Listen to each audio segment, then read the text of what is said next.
Hello?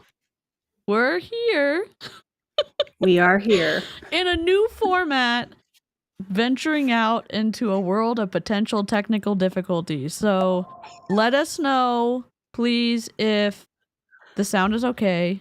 Let us know if we're live in all of the appropriate places, which would be Erin B's channel and my channel, Say Hello to DC. And I know that y'all will be very gracious with potential technical difficulties because this is the first time that we're streaming an eCam to 2 creator accounts, so I'm excited to be here. So thanks for having me, Erin. Thanks. Yeah, thank you for being the techie person and setting all of this stuff up, and I appreciate you so much. Awesome. Well, we've been trying. Here's the cool part about mobile stream, and I know like some people hate it, some people love it.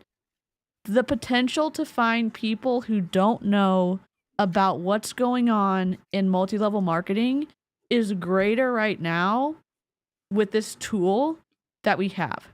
And so sprinkling it in on some of the channels, I've had so many times, I've had several, the past 3 streams on mobile streams for me have gotten a lot of reach, but not just to people who knew about multi-level marketing, but there's people who are like, what is MLM? And I didn't know this was a scam. So that's exciting to me. And I hope that as we're looking at this, that like take this with like a tool to reach more people. And I'm excited to be here with Erin because the content tonight is gonna be wild. So I'm gonna pass the mic back over to Erin because I feel like we should tell the story. Yes. Okay. Of getting this live. Okay. So I was at the gym yesterday and I get this message from one of my Instagram followers. You know who you are. Thank you so much. I appreciate you for letting us know. Also, if you have not licked both streams, that would be amazing if you would do that. And if you're brand new to our channels, that just means give us the thumbs up. So I'm at the gym yesterday and I get this message and it's like, oh my God, you have to see this video that Courtney is doing right now. She's saying horrendous things. And I was like, oh God, what about? And I think the thumbnail kind of gives away some of that. And in the video, she says, I'm going to delete this right after. And I'm frantic trying to figure out how we can get this live because of the things that she's saying.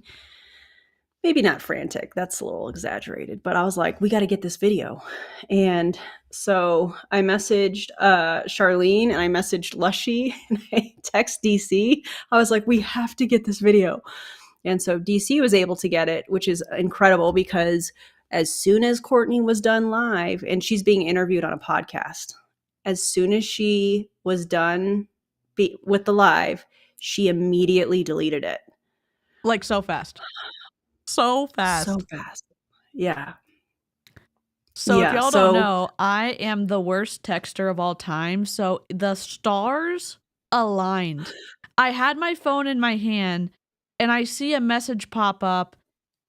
Like, I don't remember exactly what it said, but it was frantic and it was like, Courtney's live. She's going to delete it. Can you get it?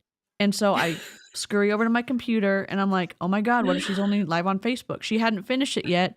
So I put all the details in to like try to auto download it. So I just had it ready to like press enter literally once she pressed stop. And then I go to my iPad and plot twist, it's dead. My iPad will do some auto downloading for problematic people. And so I power walk upstairs as fast as I can go, plug it in, it turns on immediately, and I go to the program and I refresh it and it says capturing live. And I'm like, did it capture everything? Is it only capturing now? Only time will tell. So I'm texting Erin or voice, listening to voice messages back and forth. And I'm like literally like this on the button on Facebook, download. Courtney Shortney was not playing. She deleted it faster than I've ever seen her delete anything before. So we have it. Yeah, wild times. Yeah. We have it. Courtney's probably not going to be happy. Also, hi, Victoria. Hello, friend. And it's pretty atrocious. So I think this is a good place to kind of give some content warnings. So, she is talking a lot about Jessie Lee. She does mention, which is why I put in the thumbnail what I did. And I can't remember exactly how she words it, but basically that Jessie Lee passing away was a good thing. And she says it some way, maybe not those exact words, but which I think is atrocious. Yeah. I know we've previewed this, but I can't remember what else. I just think that part is important, the relationship aspect of that, I don't know. Do you have anything else that you want to add as far as content warnings? Just the relational part of it, the twistiness, the lack of boundaries. It might make you feel a certain way if you've ever been in a relationship where someone didn't acknowledge or respect your boundaries, and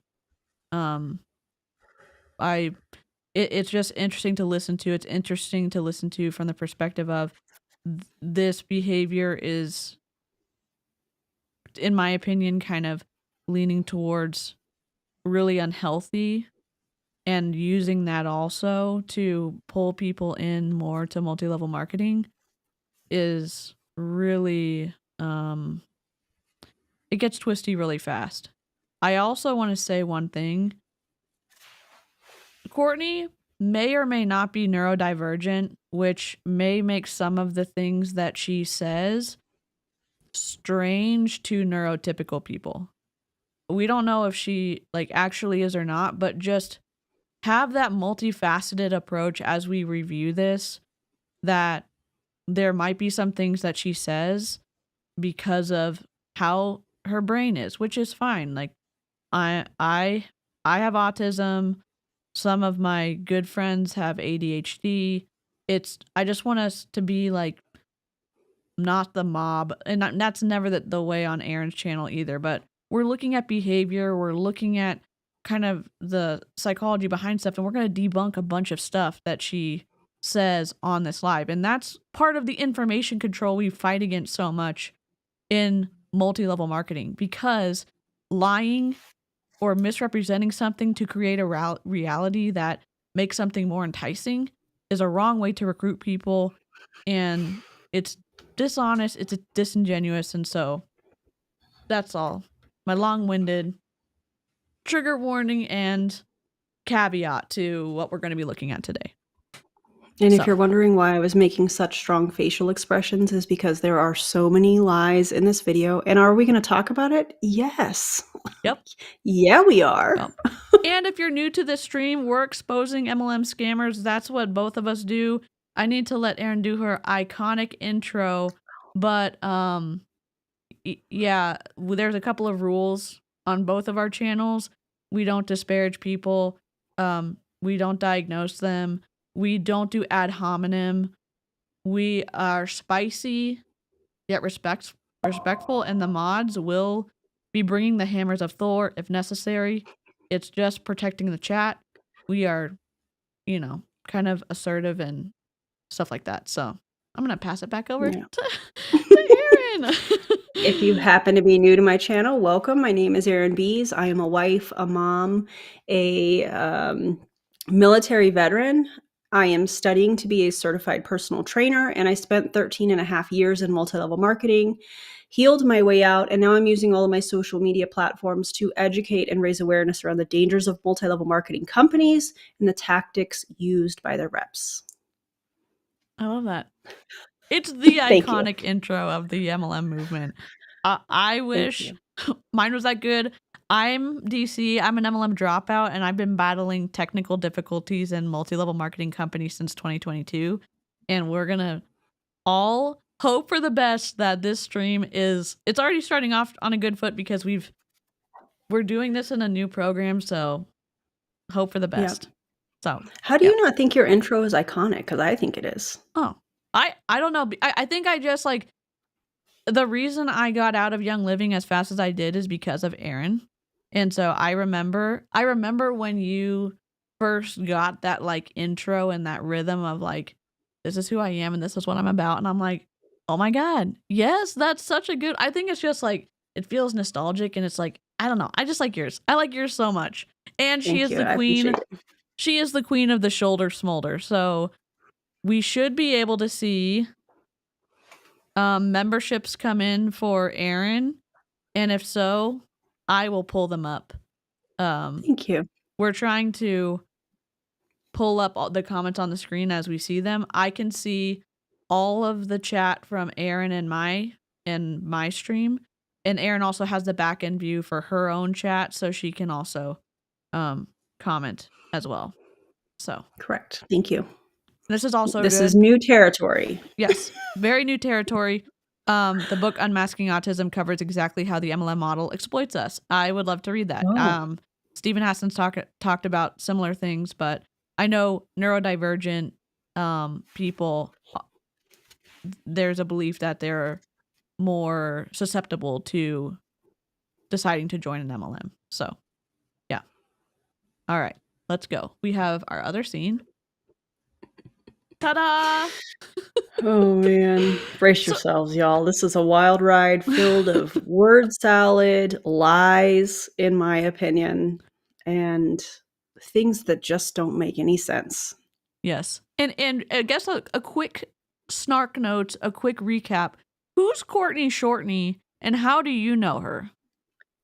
Courtney Shortney is the best friend of Jessie Lee Ward, who unfortunately passed away in September of last year from stage 4 colon cancer. Courtney was on her team, and it was also the team that I was a part of. I was also direct to Jessie Lee Ward. I'm telling you guys this just for context. And what we have seen, just kind of giving a quick snippet of what we've seen from Courtney Shortney, I'm going to start this off with saying, I wish that she would get help with her grief. I mean, your best friend has passed away, and that I can't imagine. I just can't imagine. Yeah. And then you have kind of, I'm going to use DeeCee's terminology here, but you have this kind of twisty relationship. And then you have the MLM tactics and manipulations. And, I can't imagine how hard that would be to unravel all of that. We've seen some really, in my opinion, disgusting behavior from Courtney, talking about Jessie Lee's passing, things that she's done behind the scenes, the hiding of the dogs, amongst many other things that will probably come up during this live later. Yeah. And so that's who she is. Yeah. Erin was on Jessie Lee's team, and you also, if you want to know all of the backstory, we're talking about Courtney. Jessie Lee's a part of this because Courtney brings it up so much. So if you have questions of the kind of those natural occurring questions of like, well, what all happened, you can find that on Erin's channel. Erin has personal experience and knows the people that we're talking about and is going to debunk the lies and the misrepresenting of the information that that you're going to hear. I have taken out the pauses. I have attempted to balance the audio. Yes. So, let us know if I need to raise or lower Courtney, and we'll do our best. So, here we go. If I can find, sorry, technical difficulty already. Here we go. Oh, we can't hear. Hold on. Sorry. I fixed it. I'm going to rewind it. I'm sorry. There we go. We are testing this out. This is a brand new way of streaming. This is the short so version. Bear with us. Oh, this is what's yesterday. Hold on. All right. That's the long one. What happened to the So Elizabeth while you're doing this, DeeCee, Yes. Elizabeth has a good comment. She says, grief counseling saved me when my dad was dying. The stress and shock will make you feel so overwhelmed. Thank you for sharing that with us, Elizabeth. And I'm sorry to hear about the passing of your dad. And that's how we're going to try to pull up the comments because I'm controlling them. So if Erin sees something that I will do I can, because I can search comments so I can find it immediately. So we are going to do that this way. I am, is this? All right. Here we go. 118. I accidentally had the short clip in All there. right. All right. There we go. We took out. Thanks for being patient, guys. Yes. We appreciate you. We do. We did take out, originally it was 1 hour, 35 minutes. It's down to 1 hour and 18 minutes with all the pauses removed. And some of the filler words, we didn't speed it up because Courtney talks, in my opinion, fast. But if we need to speed it up, we can in Chrome. So here we go. How many pauses? Tell them how many pauses you removed. If you love numbers, there was 444 pauses that were removed in this. So wild. Yep. And then factor in that Courtney and others have bought fully into Jessie Lee's narrative that she had beat cancer, which makes her death even more traumatizing. Agreed. Yep. All right, also, hi, Melissa. Oh. There's a lot of friends in the chat. I'm seeing that maybe total viewers is 536 right now. So bear with us, and hello if you're new, and hello if you're not. And we're gonna get past the technical difficulties right now. All right. Hello, everybody. I'm super excited to have Courtney Shepard, also known as Courtney Shortney, here with us in the V Spot today. Courtney is a compassionate coach, an entrepreneur, and a team leader who helps hardworking moms build 6- and 7-figure businesses from their phones with focus. That piece is important to add. Okay. I'm sure Courtney probably wrote this herself, but Erin, what's your question? My question is, Courtney, who in your downline is making 7 figures? Because I know you're not. Yep. But wouldn't you, if you heard that and you had no idea about multi-level marketing and you're like, wow, she helps develop 6- and 7-figure earners, you might give her a chance. But she has no track record of that. And that's important to say. Be honest about your resume, in my opinion. That's part and that's of not saying, sorry, that's not saying her and her team haven't sold $1 million. I'm talking about, what are you bringing home minus your expenses? Because I know she's spending a lot. Yep. I mean, we even heard on your stream the other day, Marina Simone is in a different multi-level marketing company, but allegedly spent $300,000 on Facebook ads. Allegedly. First of all, if we're gonna talk about Marina Simone, how are you going to be a social media coach with a 0.19% engagement rate? Yikes. That's all I have for now. I'm going to save the rest for another video. Oh, okay, here we go. Courtney, welcome to the B Spot. Thank you for having me, Joy. Oh my gosh, I'm so excited to be here. We've known each other for, I'm sure, I don't know if we'll get into that, but it's just really cool to actually connect and collaborate on something, on a project. And I can't wait to dive in with you today. Yeah, thank you. Yeah, I'm going to talk a little bit to give folks some context in a little while, but we have been talking for a while about you joining me here. Yeah. We're excited that we were able to make it happen. And so everyone who is listening, I met Courtney in Central Park in 2022. I want to say it was May or June. June 13th, it was my birthday. Oh, it was your birthday. June 13th. Remember what's his name sang at the end of it? It was Jordan. It was a lot of fun. Yeah. Oh, yeah. It was, I want folks to sort of get a visual of the scene. It was a very warm day in Central Park. We were melting, basically, right? Super sticky. And Courtney was there with Jessie Lee, who is her best friend. And Jessie Lee was hosting a pop-up event. And so we meet in the middle of Central Park, and spend a couple of hours hearing from Jessie Lee. And she poured into all of us pertaining to coaching. And, it was like a real mastermind in the middle of Central Park. But Courtney, I want to begin by giving you your flowers for that particular day. Because yes, absolutely. I'm feeling much better. Thank you so much. I appreciate you. Today was my last day of antibiotics. Yay for modern medicine. Love that. And also, yeah, thank you. Thank you, mods. So this was a mastermind that they did in Central Park, and there was just a handful of people there. Jessie Lee charged people tickets to meet up in a public location. I cannot. I cannot. And now it's being called a mastermind. Okay.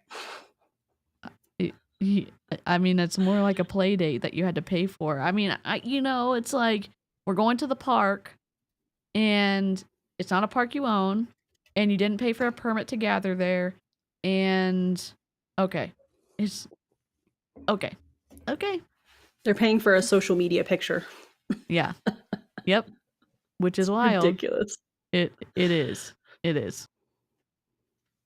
One of the things that I remember very clearly was how well you executed that particular event. You were on top of all of the details. And many of us talked about that. People who didn't know each other, left that day, not only really poured into by Jessie Lee, but poured into by you because of how you handled all of it, the time, the photos, the support, really bringing us together to make it happen. So it was evident when I left that day that you weren't just a best friend, right? You were an anchor for Jessie Lee. Oh, thank you. We or an assistant. Or an assistant that's working for free. It's interesting to note the person who's leading the podcast is a psychiatrist for a long period of time. And her podcast, the V spot, it's for vulnerability, which that wasn't the first word I thought of, but Brandy Lee. But okay. Is or was Courtney working for free, or was she working for Jessie Lee to build her downline? Good point. Also, Courtney, and I know you're going to see this. How many people did you recruit in January and February in order to rank up to rank 10? And also, why has your team volume and your group volume historically been unbalanced? Yep. If y'all don't know, Courtney hit rank 10, which is right underneath the top rank of the company, which is Legend. Rank 10 is really hard to hit. Is that correct? Yeah, it's the top rank in the company is Legend, and then rank 10 is below it. Just for context, Jessie Lee was recruiting a lot of people, and it took her a long time to hit rank 10. I'm guessing Jessie Lee never had a month where she recruited 0 people. And Courtney recruited 0 people in January and 0 people in February. So how then do we get to the math equation where the result equals Courtney hitting rank 10? We just have questions.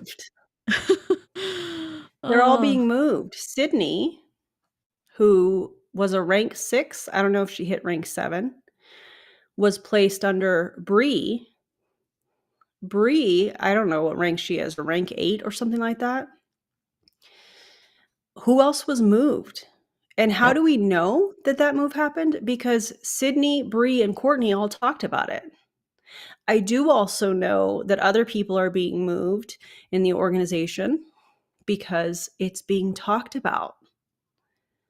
And this is my prediction. I do predictions on my channel sometimes. I love it. Especially when it comes to prove it in the empire.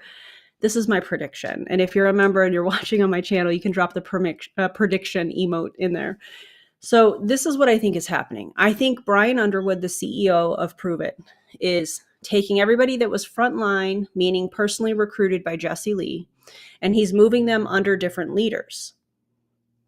I think he's going to take the customer revenue from Jessie Lee's position, and he's going to keep that as a corporate leg or put it under his alleged own leg that I've been told he has. Am I stating that as a fact? No. So he's either going to take that money from all the customers that Jesse Lee had, or he's going to keep it as revenue because Prove It, I feel like, needs that revenue right now because I think they're hurting financially. Yep. So those are that's my prediction. We'll see what happens. But you also have to think about in Prove It, in their comp plan, at least when I was a part of it, you have to have, there's requirements for team volume and there's requirements for group volume. So team volume is you plus your first 3 downlines, and then group volume is everybody on your team. And you have to meet the requirements for team volume and group volume.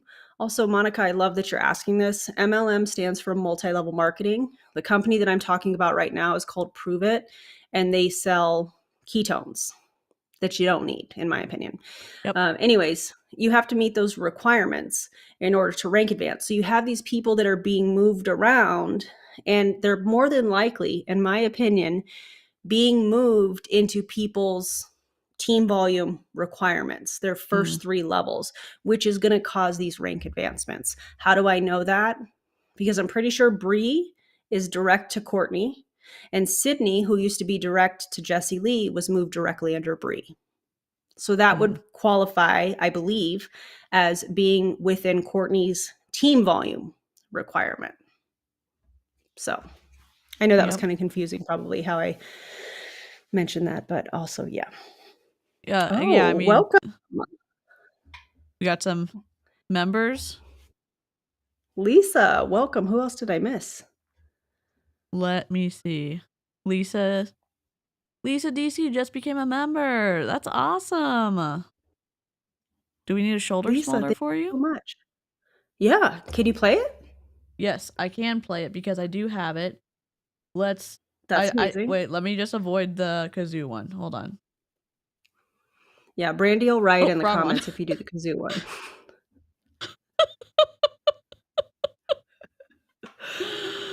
Oh my gosh, thank you so much. I wasn't sure. I have 2 in here. I have one non-adulterated one. I'm just joking because, like, I have kazoo everything on my channel, so I have one in here for regular and one that's a kazoo, Careless Whisper. So I love that. Did you already play it?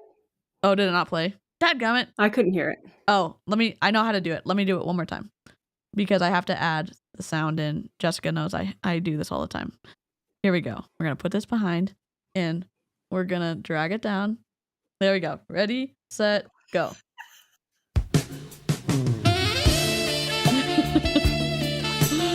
Now through the windshield wipers. I know. Oh, I get to do it again because Danny just became a member as well. So who do this? Oh my God.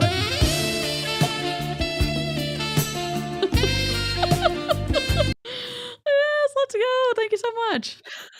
All right. Thanks, guys. I appreciate that so much. And thanks for playing that, DeeCee. Awesome. Yep. All right. Let's also, go. Fancy Beast has an interesting comment. Okay. Fancy Beast says, I can hear BU now. Y'all want to rank up and disrupt the conversation? 100%. That sounds like him. Yep. Absolutely. Yeah.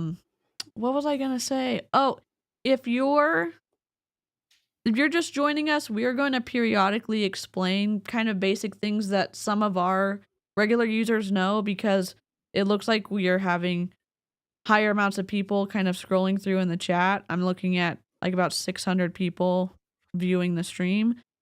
We're talking about Prove It, rep and Prove It, using information control to distort things to try to recruit people into her MLM, and also twist her experience that she had with someone who is no longer with us, who is a top earner. So we do that on both of our channels. We try to take down multi-level marketing. So, all right. And to answer your question, Honor, yes. My downline when I resigned from Prove It rolled up to Jesse Lee directly. Yes. Yep. Let's see. Okay, here we go. Appreciate that and really want to gotta drink those ketones. It's not easy to manage, dozens and dozens of people in an open area, to turn it out so that the vision is executed. So I just wanted to, give you some flowers for. That was also my first time ever in New York. that entire trip. Never been to Central Park. We got to walk through and experience that as well. And, I think thank you so much for that. I think it really is something that I tap into naturally, but it's a skill that anyone can, if they choose to, right? You can always acquire skills and develop them into being and looking exactly how you want them to. So I appreciate that. I've worked really hard on being able to accomplish that. So it means a lot that you noticed. Yeah, well, what I love is that you working very hard at it didn't show in the moment. What showed is that it was a natural gift, right? And you were really on top of being steps ahead. And I think when it comes to leadership, because Lazy Little Leopard has 13 months with Erin. What? That is a chunk of time. That's awesome. What do you normally play for membership reminders or membership I haven't really been playing anything for that, actually. Okay. Can I point something out real quick though? Because this podcast host just complimented her a few minutes ago about having everything together when it came to this event. And then she just now said, it wasn't apparent at the time. And I'm like, well, what? What? Did you catch that too? Is it just me? No, there's definitely some double speak going on. You have to, I'm glad we're getting to pause it a lot because it's definitely, there's things that we're catching that are really strange once you slow it down and go, what the heck's going on? Yeah, it's weird. Yep, definitely. We're going to talk about leadership, and actually we're going to be focusing on leadership while grieving, right? Because it's a very complex entity. It's one thing to have the skill set to cultivate it, but it's also another thing to deliver it in such a way where people can look and be like, wow, she was born to do this. It happens. Thank you. Yeah, so I just want to spotlight, to everybody listening too. Oftentimes the work that you do behind the scenes, is what really prepares you to show up and deliver in a way where it's like, wow, so. Especially when you feel like it goes unnoticed, there will be times when, just like right now, like you acknowledging that means a lot. Thank you again. Yeah, you're welcome. You're welcome. Thank you. We had a great time in New York City. A bunch of us talk about it still and, collaborate over the fact that was a special day because it was executed in such a high performance way. Yet it was in the park and you wouldn't think that it would be delivered in such a way. Walking away. So that was super powerful. I love that. Just a little bit of background for folks, too, that may be tuning in, that maybe are not familiar. Many people who do tune into the V-Spot have heard about Jessie Lee before. She was one of my first business coaches, and she's Courtney's best friend. And we lost her in September of 2023. And so, the world is a very different place, right? I speak of this often with so many different people that I meet that I didn't necessarily meet at the time when in Jessie Lee's coaching container. I've met in different capacities, and all roads always come back to some level of connection, but how things just don't make sense, right? Social media feels like a different place since she's gone. It's like the quiet is deafening in a sense, right? It's a different world, and I know that it's a day-to-day process. And you can see, because we have it zoomed in more, it's different than watching on Facebook. She's tearing up. However twisted the friendship was formed, Courtney misses Jessie Lee. And I think that you can have big feelings and intense and deep feelings about losing someone that you loved who is a friend. And then there's also a time to learn how to help your kids mourn and grieve, and you mourn and grieve in a healthy way, because we're going to see this very, I don't know, it's like a downturn of what the hell's going on when she starts to talk the rest of the podcast. But we've also heard on other lives where Courtney's saying that Jessie Lee's speaking through her daughter, who is under the age of 10, so quite young, Jessie Lee was her godparent, and I don't know how to grasp the concept of thinking about your impressionable child. You're still learning how the world works and your place in the world, and then your mom is telling you that Jessie Lee is basically in you and speaking through you. What do you think, Erin? Do you think that is, do you think that would be difficult for a child to manage and that not impact their, I don't know, how their view of the world and their view of themselves? That I don't know. It's just, I think grief is hard for an adult. And I think I can't imagine what grief in a younger child, any child in general, that their brain isn't fully developed to understand certain things about their world. I can't imagine what that would feel like. And for me, hearing that she was saying that Jessie Lee was speaking through her child, that seems like a heavy load to burden your kid with. yeah. Very heavy. Very heavy. Yeah. Grieving, finding meaning in a new world is quite layered. But I'm going to get back to all of that in a couple of minutes. What I really wanted to begin with as a question for you is, why do you think that Jessie Lee picked you to be her best friend? Well, I know that she would definitely want me to say, and I think that you would agree with this. It wasn't just that she picked me. It was also that I chose her. I know we just paused this. If you haven't been here for the multi-level marketing saga of the series of events, Erin knows Courtney and knew Jessie Lee and was one of the original 14 that went? Yeah, not 8. So maybe you can give some personal insight on this, but we've also heard Courtney talk about her intensity of pursuit of Jessie Lee. Yeah. So Courtney was in Pure Romance. Jessie Lee was in Pure Romance. I was in Pure Romance as well. And in fact, just because I know that there's a lot of new people that are watching, just to give a quick rundown of the companies that I was a part of, I started with Slumber Parties. Slumber Parties was bought out by Pure Romance. I resigned from Pure Romance. I joined Arbonne for a very short period of time. Then I joined Love Winks, and then Modere, and then finally Prove It. So over 13 and a half years, I was a part of 6 companies, just as information for anybody that's new or has not heard me mention the companies. Anyways, Jessie Lee was a part of Pure Romance. She was fired from Pure Romance.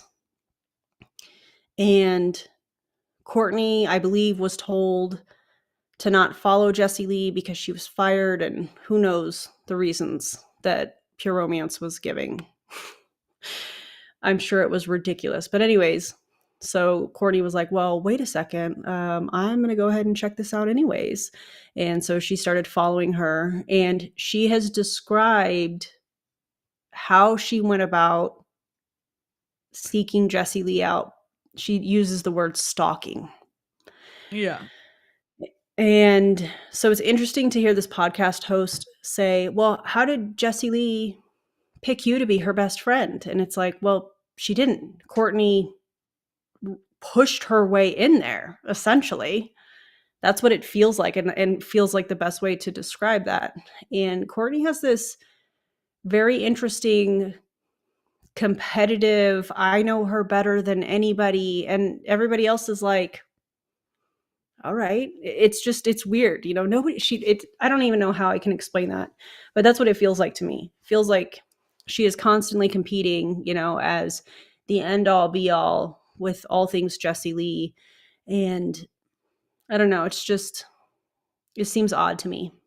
Yeah, it is. And we're going to hear more details about this here. And if you've missed other Prove It related streams about where a top performer like Courtney is highlighted for behavior, you can find them on Erin's channel. You can find them on other MLM or anti-MLM channels on your channel and my channel too. But it's not just us on the internet trying to take down MLMs. It's there's a whole group of people, and there's also people doing stuff like this in real life, in person. And even as I say, small as you are learning about the dangers of MLM and the dangers of high control groups, the dangers of commercial cults, and you can share that maybe with someone you know, or even you know, an acquaintance at work or something like that when the conversation comes up. So it's a great,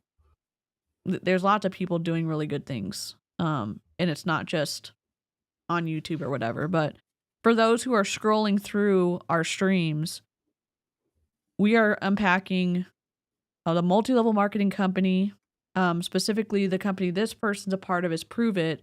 And we're talking about the company. We're debunking the misinformation that's shared. Erin is an expert. I say expert on the comp plan. Erin was a top performer on Jessie Lee's team, a car earner, and close, like inner circle, and is able to say like, that did not happen. Or at least can guide us to questions that maybe Courtney is not sharing. So here we go. Indeed. And I will. Let's go. And I think that's super, super important, that relationships are always a two-way street sometimes, and often we have to kind of initiate ourselves. We were just talking about this, initiate ourselves into the process that you do sometimes have to go through, giving and giving and giving and giving and giving, where you're choosing someone and they're not always choosing you back in the same way. And that requires a lot of communication, which kind of gets me into how we chose each other. You know, like I wasn't going anywhere. I was, you know, sometimes you hear like the squeaky wheel gets whatever is the one that's heard. And sometimes people are like, I feel like that's kind of like a whiny thing. But for me, I felt called to be around her. And so I showed up. And when I first found her and felt connected to her. Okay. Again, here's where I think we're going to be careful. I think Courtney has shared that she's neurodivergent. So there may be some phrases that she says that maybe come across the wrong way, but setting that aside and giving room for like different meanings. If somebody had said that about anybody, that's a strange verbiage to say. You're called to a specific person and you keep pursuing them. You move to the same state. You do whatever you can to get as close to them as possible. It does fit the word that Courtney used for herself. Courtney said she stalked Jessie Lee. I don't think that she meant it in the criminal way, but the way that she describes it doesn't recognize boundaries, doesn't recognize maybe the relationship isn't a good fit. There's not like, it doesn't seem like there's healthy interpersonal things going on. So it's shocking to me to hear that, but I sometimes take things literally. So I don't know what your thoughts are, Erin. I don't think people I didn't seek Julie Joe out to be my best friend. Like, this person is going to be my best friend. It just kind of happened. Yeah. And I could say the same about any friends. DeeCee and I have become friends, and it just kind of happened over time. You know, I don't think you seek people out unless you're looking to gain something personally from them. Yeah. Yeah. And that makes me uncomfortable, you know? Yep, I agree. And MK said, is there a good kind of stalking? That's definitely a question that we're wondering ourselves. That it is strange. I recall her telling Jessie Lee Ward she loved her on Alive, and Jessie Lee Ward was moving on without acknowledging it. So it was really one-sided, it seems. And it could have been. Mm-hmm. It could have been. And also, in the event it was more one-sided, which it seems like it was, Courtney still really misses Jessie Lee. And you can see, in my opinion, some of the emotion. I mean, we've seen the emotion and the grief that she's been processing through. One of the issues in my opinion is using your best friend's memory to recruit into your multi-level marketing company seems slimy and twisty.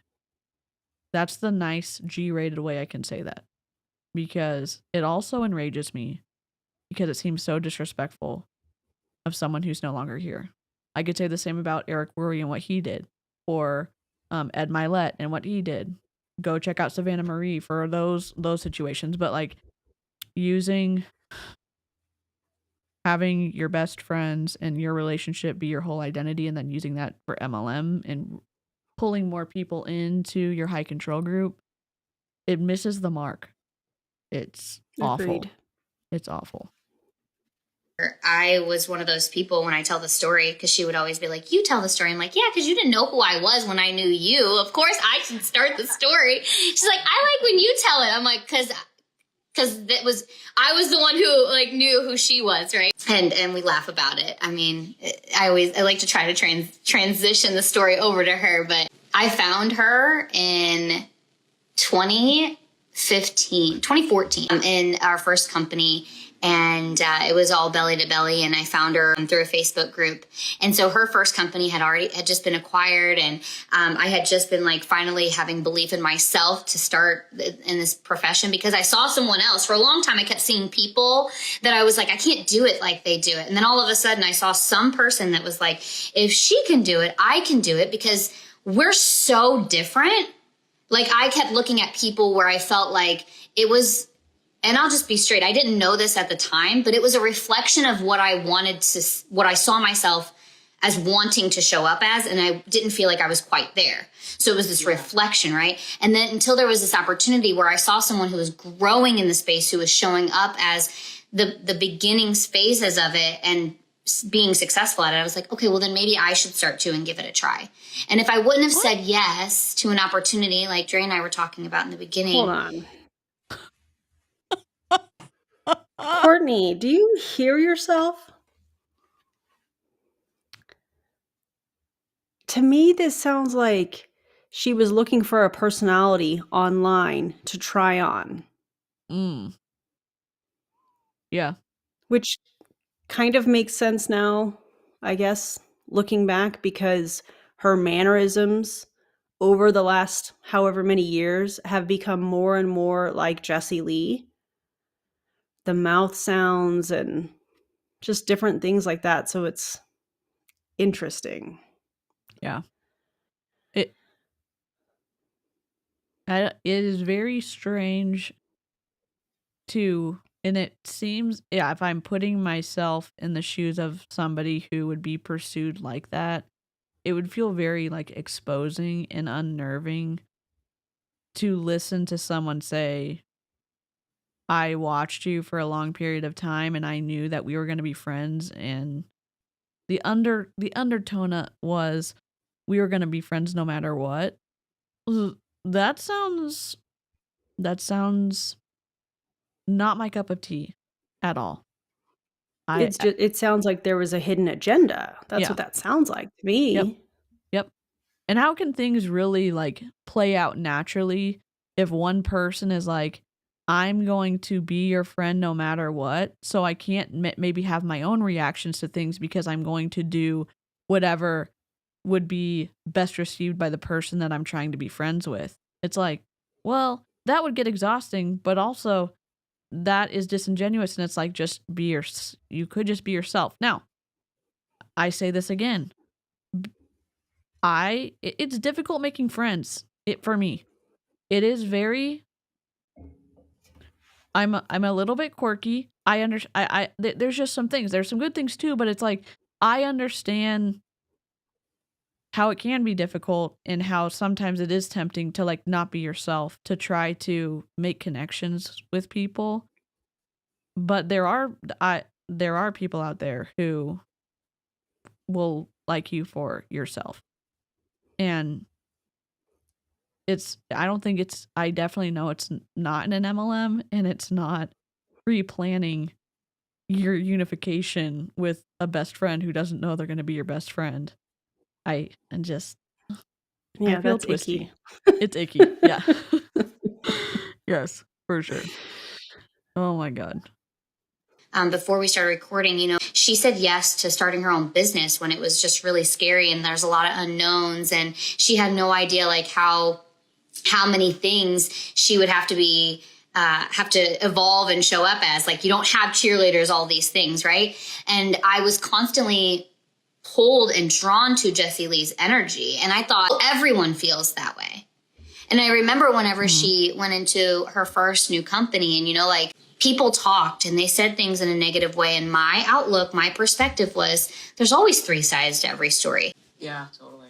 So I want to get to know hers. And so I followed silently and I really got to know her. And I think this is such a huge importance of like just how I show up on social media and how I've always been, is that I got to see her as this influencer before influencers were a thing, and get to know her and follow her by her. Wait, 2015. We're like 10 plus years into influencers being a thing. Blogs were like I feel like blogs were the first online iteration of like people getting a following, or even authors probably are close to that level. It's like not as big as celebrities, but like bloggers started in the online space, and then you had the video come in. YouTube started in 2004, I think. So like, the information doesn't add up. It doesn't make sense, in my opinion. Can I get a fact check on aisle 5, please? Thank you. Can we get a fact check on aisle 5? Can we get a fact check on aisle 5? Thank you. There is a MLM rep running amok. Oh my God. Unbelievable. I know, and Jessica had a blog in 2002, so, I mean, it's so... Maybe she might even be 20 years late to this influencer thing. I mean, Tom from MySpace, probably one of the earlier influencers in MySpace, was around very early on. The guy who created MySpace, and like everyone, and he had a whole branding marketing thing that happened naturally. So, yeah. Remember, everybody wanted to be friends with him? Yes. Yep. Yeah, the info ain't infoing. Yes, correct. Here we go. Indeed. Her posting online, like I was stalking her, and then I got to know her as a person. And so I have this really unique perspective that I started off as someone who was following a person online, and then I built not only a friendship, but into we became family and best friends, and so much more to that. Just a much deeper connection through the process. And so I have this unique perspective of what it is like to show up online and to show people who you are. And I think that plays a huge role into the grief process that I've kind of unwillingly, stepped into and inherited this space now, is that I just understand why people feel how they feel and the connection that they have to her and the love and the grief that we all have. Like, you got to meet her and hug her and love her in person, but even without that, you would have still experienced grieving her. And this is just an interesting little trivia tidbit from Becca. PBS has a whole thing about the possible first influencer, Julia Allison. Cool. Oh, that's interesting. Live chat is the best. So seriously, I love all the comments that are coming in. And Replay Crew, much non-culty love to you. Thanks for let us know what you think of this. Let us know what your thoughts are about, maybe leaving your own high control group of a multi-level marketing company and what your experience has been. It is twisty figuring out life after you leave an MLM, and we are looking at, I guess, one of the side effects or one of the consequences of the twistiness and the interconnectedness, and not necessarily dealing with grief in a healthy way. And that doesn't mean like not feeling your feelings, and that doesn't mean like you ever stop feeling deeply about the people that you've lost. It's like, talk to a licensed clinician. So yes, please. Yeah. the deafening silence that we all experience on social media without her, because of how deeply she loved and the way that she was able to just give so much of herself online and in person in those small situations. And I think we just matched each other's energy. So back to your original question, like why did Jessie Lee choose me? Why do I think that she chose me? It was a really long process before we even realized that we did. What? And no, it's because you did whatever Jessie Lee wanted you to do. Oh, I have to clean her water filter? Let me go over and clean her water filter. Yep. And again, if you're new to this whole interaction, you've missed a lot. It's not impossible to catch up on, but like the way that, in my opinion, from what I saw on social, and I mean, Erin knew Jessie Lee, and Jessie Lee would stay at Erin's house. Like, we're not just talking about something that we're just looking at from a social media aspect, but for me, watching the stories and the posts and the look how much proximity I have to Jessie Lee, and cleaning and taking care of the dogs and just doing every single thing that seemed like an unbalanced power. It seemed to lean in favor of Jessie Lee, and Courtney seemed to do whatever Jessie Lee wanted so that she could, at first, in my opinion, pretend to be close friends, and then it seemed like wore Jessie Lee down to be her best friend. That might be unfair. I think Jessie Lee only kept people around that could do something for her. Mm. And Courtney would do whatever Jessie Lee needed, in my opinion. And I could say that about so many relationships, including the relationship that I had with Jessie Lee as well. I could say that about so many relationships that were around her. I don't think she kept people around unless they could do something for her or she could learn something from them. It was very imbalanced. Yeah. And look for that own imbalance in your own life. Like, it's not just us, let's dump on Courtney. No, we're looking at these so that if you run into it, you can see if you're still stuck in an MLM. I remember watching anti-MLM content probably 10 months before I decided to get out. Then I remember the first day I had enough courage to start chatting in the live chat. Then I joined Erin's Discord, and they were the ones that really helped me get out of my MLM because it was terrifying. But we're looking at this kind of toxic relationship that has played out on social media, but the imbalance of power, using Courtney for what she could do. If you're a part of something like that, you deserve better. If you're the one that's working 6 hours plus for your upline, just because you're a loyal person and you're trying to, do whatever you can to be successful, it's an imbalance of power, and you shouldn't have to do that. But we're trying to tell you, like, there's better stuff out there for you. There's a lot better stuff out there. That's amazing, Danielle. Danielle has a good comment here. I left too just recently. Congratulations. That's amazing. Congratulations. I'm actually going to turn my light back on. That's awesome. I'm trying to find the amazing. comment. Sorry. I want to put it on screen so people can see it. There. Congratulations. That's so cool. Yeah. That's awesome. I think live chat definitely leave some hearts and hype in the chat, because that's a big deal. I remember huge deal typing in the Discord and the people who I'd been talking to about stuff, and I was like, this feels awful. This feels so bad to leave the group.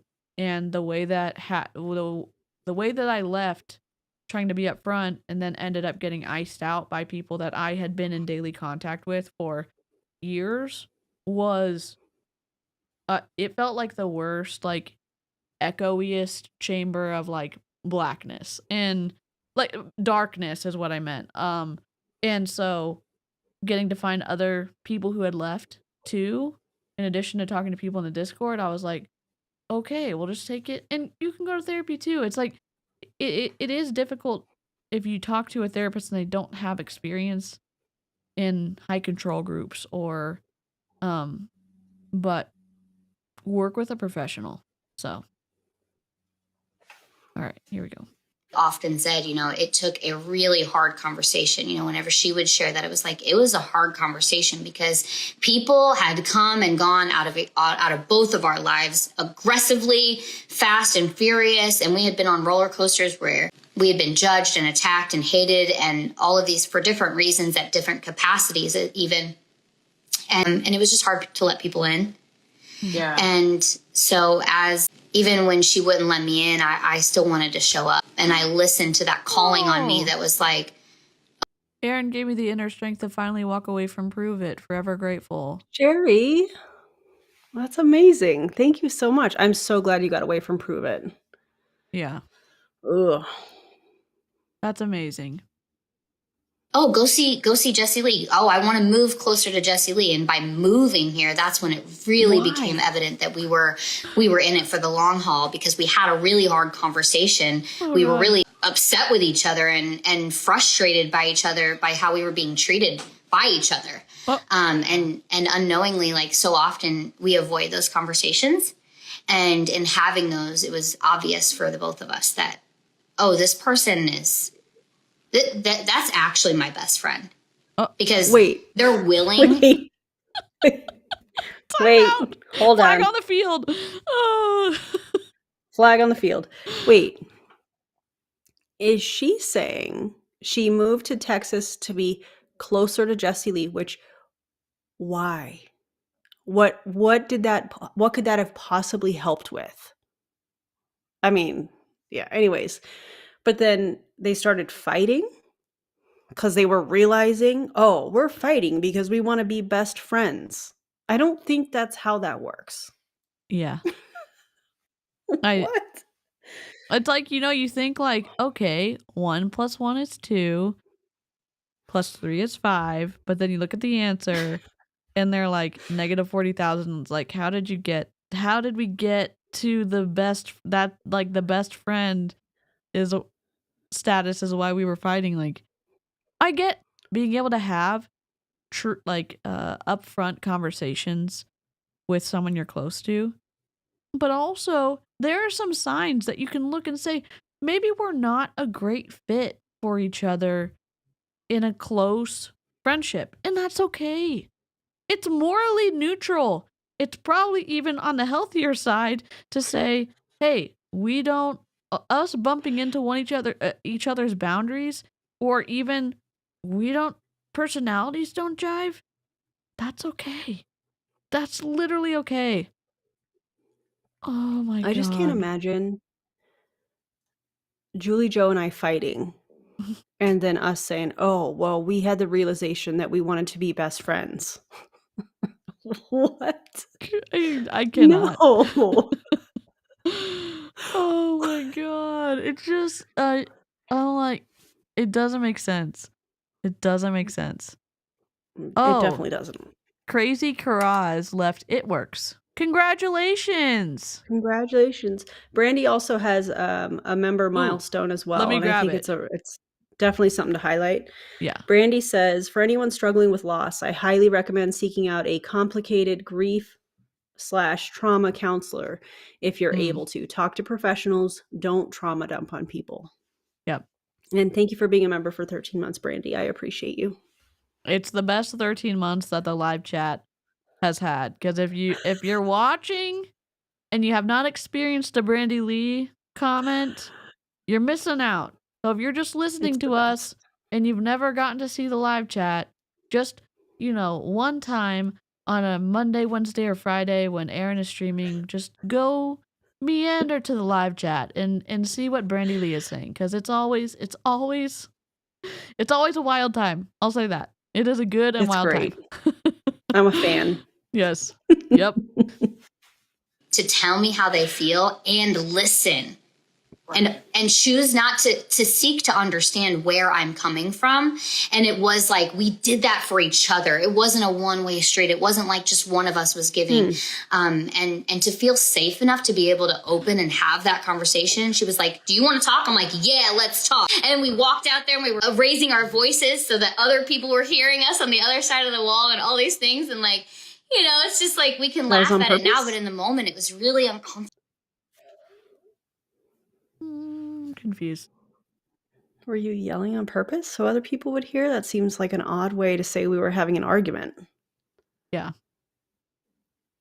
Definitely. And also, if you're getting to the point, I'm not saying every interaction needs to be calm, cool, and collected, but you deserve to be calm if you want to be calm. Meaning and that's what one of my therapists has told me, but like, if you are getting to the point where you're about to short out your circuits and you're going to communicate in a way that you're going to regret later on, you can take a time out. It's just an option out there. Maybe it wasn't an option for them because that was their path to bestiehood, but this just feels like a red flag to me. Agreed. Yep. And it changed everything for us. So I love that. Thank you. Because see, there's so much that you shared in there, you know, and I think going right to the beginning of choosing each other, you know, and how relationships are reciprocal, you know, and challenging and often call for difficult conversations. But when you love someone enough, you have the difficult conversation, right? And yeah, I thought about that when I was thinking about, you know, talking with you today and just thinking about the fact that I'm sure there's lots of people who, and I just want to, you know, leave you with this. I'm sure there are lots of people that showed up and wanted to be, you know, in Jessie Lee's world. Yeah, this is supposed to be a podcast on somebody else's channel, Drea, and we have not moved past the first question. Why did Jessie Lee pick you to be her best friend? 12 minutes in. So... And no answer. And Courtney has not, in my opinion, maybe this is wrong. You go to somebody else's podcast, it's like going to somebody else's house. You're like, do I need to take my shoes off? Where do you want to, you know, sit and hang out? Can we have drinks in the living room? Like, you just kind of are respectful and you kind of see like what's going to happen. And you don't overtake the conversation because it's somebody else's house on a podcast. They probably have questions they need to get to so they can make a dynamic and interesting episode. But it's just going to be Courtney literally talking the whole time. So yikes, in my opinion. God. In the way, she has that infectious, like contagious, you know, really empowering, you know, way. Forgive the city noise behind me. Zoom does a great job. I can't hear it. Yeah, it's a little messy because I had to raise the other one, but Jessica celebrates 23 months of membership with Erin. That's crazy. Stalking. There's some other ones too. Let me get the memberships up really quick. Jessica said, hold on. Jessica, I had to pull the comment back up. Oh my God, was she? I've been pursuing you for almost 2 years. Choose me. /sarcasm. Oh my God. Oh, and I think Danny had a 15-month membership milestone. Okay. Since DeeCee accidentally missed my membership milestone, LOL. Glad to be in both your memberships. We appreciate you, Danny. Thank you so much. Sorry about that. And then I can't see the comments, just so you guys know. I'm looking at it on my phone. So if you see me looking down, it's because I'm looking at the comments that you guys are leaving on my channel. So just FYI, the setup's a little bit different. Yeah. And we're just doing this until StreamYard gets there. Again, StreamYard is probably the most user-friendly platform that works well in all situations. And so they're trying to roll out changes that they can sustain for probably hundreds of thousands, if not millions of users. And so this is a stopgap until StreamYard lets us make our own layouts for everybody. But yeah, we'll definitely, I'll make sure to star like the membership and I see a couple of gifted memberships and stuff. We'll start and try to recognize it at the end as well. And okay. Sounds good. Yeah. And if we miss it, definitely let me know, because we'll pause and able to put it on screen. So, okay, here we go. Okay, Chrissy. Yeah. But she has that way, and so therefore so many people want to show up, right? But not everyone was given the spot of, best friend. So I just want to really shine the light on that, because let's not let that go by the wayside of that. Yeah. And, let's go back to the park for a minute, because it takes a lot of strength. Because it takes a lot of inner strength. I want to go back to the park. Okay, again, Courtney has also said she's neurodivergent. That is sometimes something that happens with, like, the interruption happens.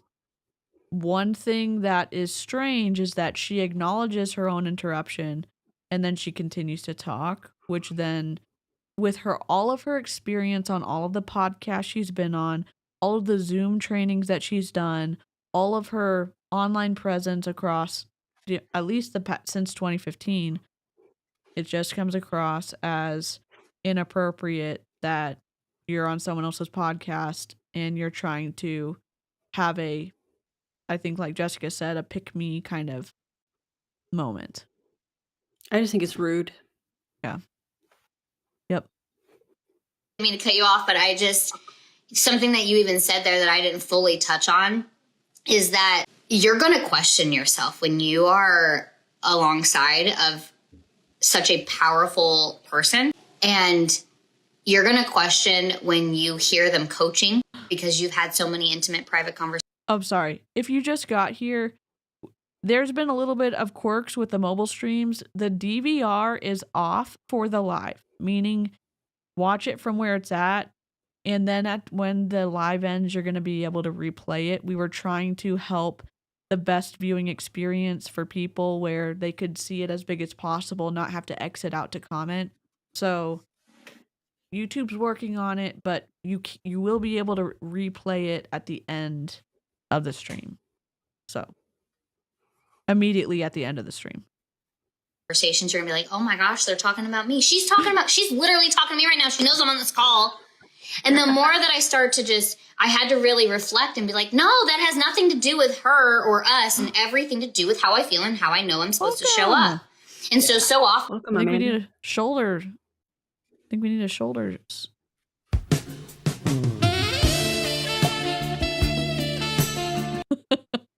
Welcome. Oh, my Lanta. Thanks for becoming a member, Amanda. It's awesome. Often in relationships, we internalize things and we forget to not only just remember that it's not always about us, and when we think that it is, it's just a sign that we're supposed to reflect and grow ourselves. And also knowing that if I do feel some type of way, that I need to bring it to that person, because when they love me and they support. The host is a former, she might still have she's either psychologist or psychiatrist. It has a podcast now, is in the coaching MLM space. We haven't tracked down if she's in an MLM yet, because it seems like a dangerous combo to be a psychologist, psychiatrist, licensed clinician, and then be inserting yourself into these really twisty compensation models that seem to breed high control groups. And hurt people. Yeah, and hurt people. So we don't know yet. And we're trying to do it without doxing anybody or not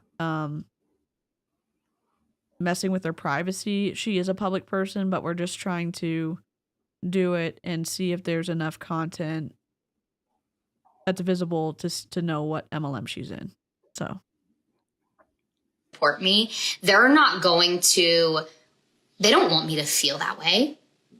by something they said. So if I can't shake it on my own, I need to bring it up to them and let them know, hey, I felt this way. And I think that was also really, really massive part of our relationship, is that I just continued to give and not, and if I thought she was upset or if I thought something was going on, I just had to ask and not internalize it for myself, because that would just only bring a wedge between the two of us. And it helped me grow even faster, because I wasn't so stuck on the... Ma'am? That's basic communication, bro. That's, hey, are you upset about something? Oh, yeah, I didn't like blah, blah, blah, whatever. Okay, I'm sorry. Yeah. That's basic communication. But she's saying it in a way like, oh, what I'm saying is so profound. No, it's not. Care about what other people feel when they're in your presence. And if you say something that hurts their feelings, apologize. Yeah. It's not. Yep.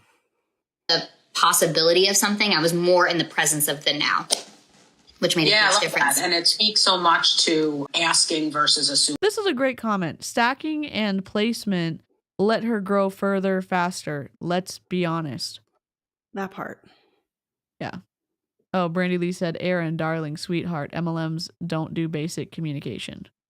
They don't certainly do healthy communication, you know? That's so true. Oh my God. Assuming, right? When our feelings get hurt, sometimes it's natural, wouldn't even fault anybody for the feelings to be hurt and assume something was personal or something is wrong.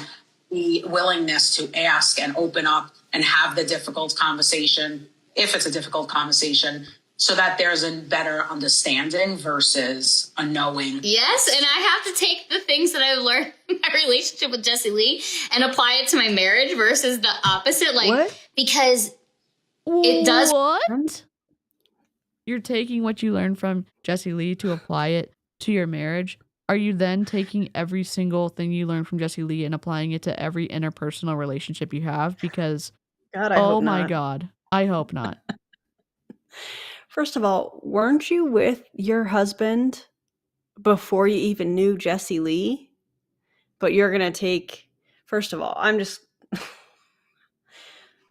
me personally, I would not take relationship advice from Jessie Lee, in my opinion. Yeah.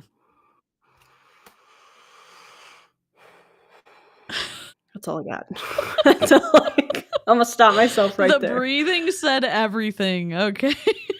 The eyebrows, the head tilt, like, we got the message. So, I have been married for 19 years. We've been together for 22 years. I just would not take relationship advice from her. Yeah. And also, I'm not trying, I know, like, we don't see every interaction Erin has. The surprise interactions where, like, maybe her kids come in to ask a question, you can see, like, the kind, calm, and sometimes firm communication, but it's never mean. It's never, I'm not trying to say you're perfect. I'm saying we've also seen the surprise interactions that come in where the kids, like for Courtney, seem that they're a burden and just a pest to her because she wants to be doing something else, i.e. live streaming. And you seem to, and for 2 years, take a break, eye contact, fully engage. Like, there's a healthy communication structure that we see for you. I'm sure, I know it's not perfect, but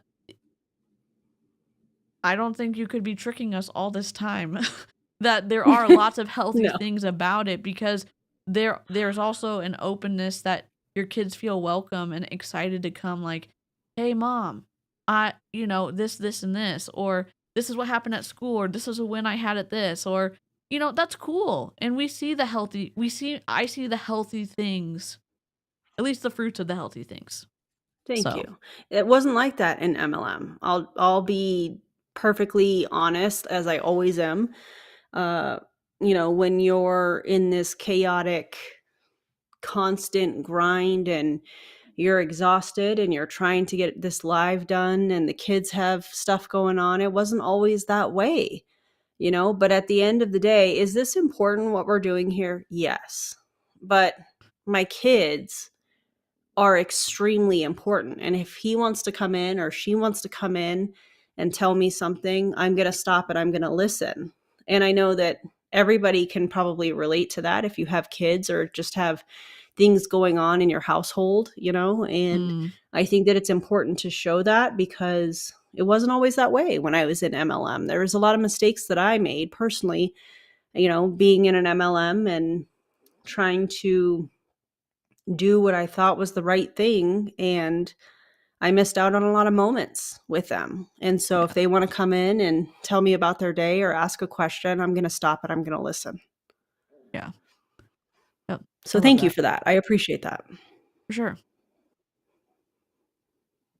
Require the person on the other side to be able to match your energy, and her and I were so good at it, and so Joshua and I are great at it too, but it's like different dynamics because we're together all the time and raising kids, so you can apply it in everything that you do. Yeah, totally. I love that. What I was going to say before about the park is that another thing that I noticed about you the day we were at Central Park is that just like Jesse Lee, you have an ability to make people feel seen and empowered. And it's an effortless way about you, right? This is a leadership skill that is special. And I'm curious, why is it important that your team, your family, everyone you meet feels special and empowered? Because it's something that you do with grace. Thank you so much. I'm smiling like that because many reasons. I know there's a lot of people scrolling through maybe who know about MLMs and who don't. But Amanda just said I missed out a lot too when I was with my direct sales company as I did constant parties and shows. I feel a lot of guilt over that still. Since you've been out of MLMs a while, do you have maybe something you could share about if you felt guilt too, and if you did feel guilt, how you are moving past that? Or I'm guessing I'm kind of asking a weird question, but no, I get what you're saying. I had a lot of guilt and I had a lot of shame, not just for I was in a company where I did a lot of parties as well, and I was doing 2 and 3 parties a week, if I remember correctly, sometimes more actually. Some of which I was traveling an hour and a half one way to do at a time, and there was a lot of moments that I missed out with our kids, and just a lot of time that I gave away to the MLM. And I think that acknowledging that, and again, I'm not a professional, so if this is something you're really having a hard time with, please, talk to a professional. But for me, I just feel like you have to acknowledge that, and you have to do the best that you can with the day that's in front of you, and just focusing on, today and what you can do differently. And for me, the paying attention when I'm live streaming and the kids come in is something that's very small, but it's very different behavior than when I was in MLM. So I think little things like that. And, I also think it's important to not be super hard on ourselves, but also acknowledge what we participated in and working to just improve and to, for me, talking about MLMs and talking about the tactics is a way for me to educate people so that they don't fall victim to these tactics, some of which I participated in when I was in MLM. So I think acknowledging it, I think just going a different direction, once you're aware of it, and, seeking professional help if you're having trouble working through the guilt and the shame. There's a lot of shame. Yeah. There's a lot of shame when you get out of multi-level marketing and you really start to look at what you participated in, and you could have had the best intentions when you were in an MLM. And I know I did, but I had a team, and that team trusted me. And at the time I was like, yeah, I'm helping them build a business. We know that it's not, but at the time I felt I was doing the right thing because of the indoctrination and what I had been fed over the years and all of that. And so you've got to unravel all of that. Yeah. You have to unravel all of that and give yourself some grace and just do the best that you can with the day that's in front of you. That's a really good answer. Thank you.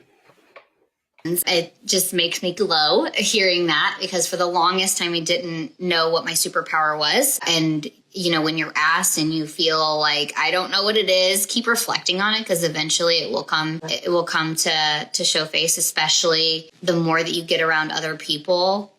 Like Dre and I, like we're entrepreneurs. We have our own businesses. We show up, we have to lead ourselves and lead other people. And whenever you're focused on growth and expansion and what's in the future, it's like these things just start to magically happen. So if you're not there yet.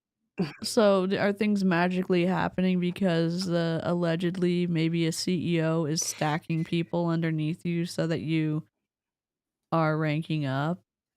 Is that the magic you're talking about? Because along with magic along with your best friend that I know has been stacking you over the years, and we all saw it. All of us that were in the empire saw it. Yeah. Come on. It's almost like she doesn't expect people to call her on, I say lies, the wrong information that she's sharing. That someone's not going to say, hey, that's not what happened. Except Erin's been doing that since she got out of Prove It and got away from the Empire. The Empire doesn't like her doing that. But also, where is the peace? They talk about peace and happiness and all this other stuff. Like, where's the peace in knowing that you're creating kind of a false narrative about how you got to the place that you got? It's not, whatever it's called, manifestation. You got stacked allegedly by the CEO. And then you got stacked by Jessie Lee the entire time that she was your upline. So that's not manifestation. That's some kind of nepotism. I mean, I don't understand. So it's deception. Yeah. And that, again, is part of the BITE model of authoritarian control. It's the information control. You can look at what parts of the BITE model there are on freedomofmind.com, but essentially it's behavior control, information control, thought control, emotional control, that things are twisted so that you're forced into making a decision that you wouldn't make if you had informed consent. That's essentially the very, very basic version of what it is. And you can see it in lots of groups, not just multi-level marketing, not just in groups. Absolutely. One-on-one people can do it too. So I hope more people learn about it so more people can be helped and be aware that they don't get stuck in something like this. Yeah, I agree. And you're surrounding yourself with it through podcasts. And I just want to commend you and celebrate you, because this is the beginning stages of where you're at. If you're not quite feeling like you have people in your life, the way that I was placed under Courtney by JL when I briefly attempted to promote. We'll just end the stream right there. I'm just kidding. Facts right there. Yep. We're speaking to each other. Thank you for so sharing thank that you. with us. Thank you. Yeah. And Jessie Lee had sent me a voice message back in October of 22, telling me my magic ability to not only see people, but to also share it in a way that they can see it in themselves. And then I started learning even more about my human design, which was also another layered process to understanding how I'm able to do this. And you ask, why is it so important for me to allow to see people and empower them in that process? Is because I just started focusing on treating people the way I want to be treated. It's so important, because I understand I understand wanting to be kind to people or whatever, but you're doing it so that they will want to sign up for your multi-level marketing company. You're doing it for a specific reason. In my opinion, you're putting out all the quote unquote good karma out there so that you have open doors for potential recruits. We've seen them train on this since I started following the Empire when Jessie Lee was still in Pure Romance. So I don't understand. Let's also remember that she was talking about seeking Jessie Lee out. And to me, there was a very clear underlying reason for that. And there's an underlying reason for her to be saying the things that she is saying here. And just like DeeCee said, it's to recruit people, even though she's never really been a big recruiter. I mean, her numbers said 0 for January and February, according to Prove It's website. And from what I remember, she's never really been a big recruiter. So it's interesting that this facade of, look at me, I'm cosplaying as a business owner, I'm cosplaying as an entrepreneur. And at the end of the day, she's just hopping on from Zoom to Zoom because Brian or Lisa or whoever is saying, hey, get on this Zoom. This is our scheduled Zoom. That's not being an entrepreneur. That's being a contracted worker that gets a 1099 from a multi-level marketing company. Yeah. Yep. And if you're just scrolling through and you found the stream, glad you're here. When we say that these individuals are not business owners, it's because, for example, they are contractors with whatever company they sign up with. The company can terminate that contract at any point in time. And they're not true business owners, in my opinion. They cannot sell the product for a specific price. They have to sell what the company tells them to do. And they are 100% commission based. I get that. But they have to pay to access their paycheck. And it's not the same as paying rent and having a space to be able to conduct business, or paying for a website and having a fully online business. They cannot access the money that they make from their downline if they do not buy product from the company. There's no other business like that. And every time the argument comes up, oh, but there's overhead in all real businesses. It's different, in my opinion. It's wildly different. So there's some really great comments here. The first one is by Elizabeth, and Elizabeth says, they act like it's a kindness, but they are manipulating people in a way that cause harm, guilt, and shame. That is not kind. Yeah, agreed. I love that. And then the Fancy Beast said, you're made to feel important when asked to lead a team Zoom or help with something. Yep. Yes. That you're doing for free. Yep.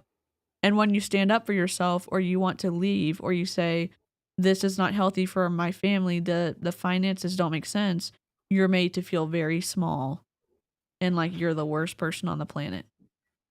So speaking of parenting, what's up, dude? I made a game. You made a game? No, because I'm live right now. I made a game. And I made code for it. You made what? I made code for a game. You made code for a game? Yeah, like. What is that even? Is that English? I don't understand. It's like code to make. You're speaking DeeCee's language, probably. Oh my God, you're so smart, dude. I mean, like code of the game, like that makes the game function. Wow. Yeah. And I was wondering if I could use your computer and use Unreal Engine to make that game, so I can put the code in there and have you test out the game. Yeah, when I'm done live streaming. Okay. That sounds awesome. Do you know what Unreal Engine is? No, I don't, but you can show me. Okay. I think that'd be pretty cool to check out. What's the game? What do you do? It's basically where you're in a cabin. You're in a cabin, okay. And then there's like this. Is there jump scares? Because I don't do jump scares. It'll make me like throat punch somebody, and I don't think we want all that. I was thinking about this way before, but I'm not adding that. Okay. So, and I finished my homework already. So I've been You did finish your homework. Great. Ever since. So, you're in a cabin, and there's like this supernatural demonic deer. A demonic deer. And there's a bunch of other deer out there. Okay. And they're all standing like normal deer.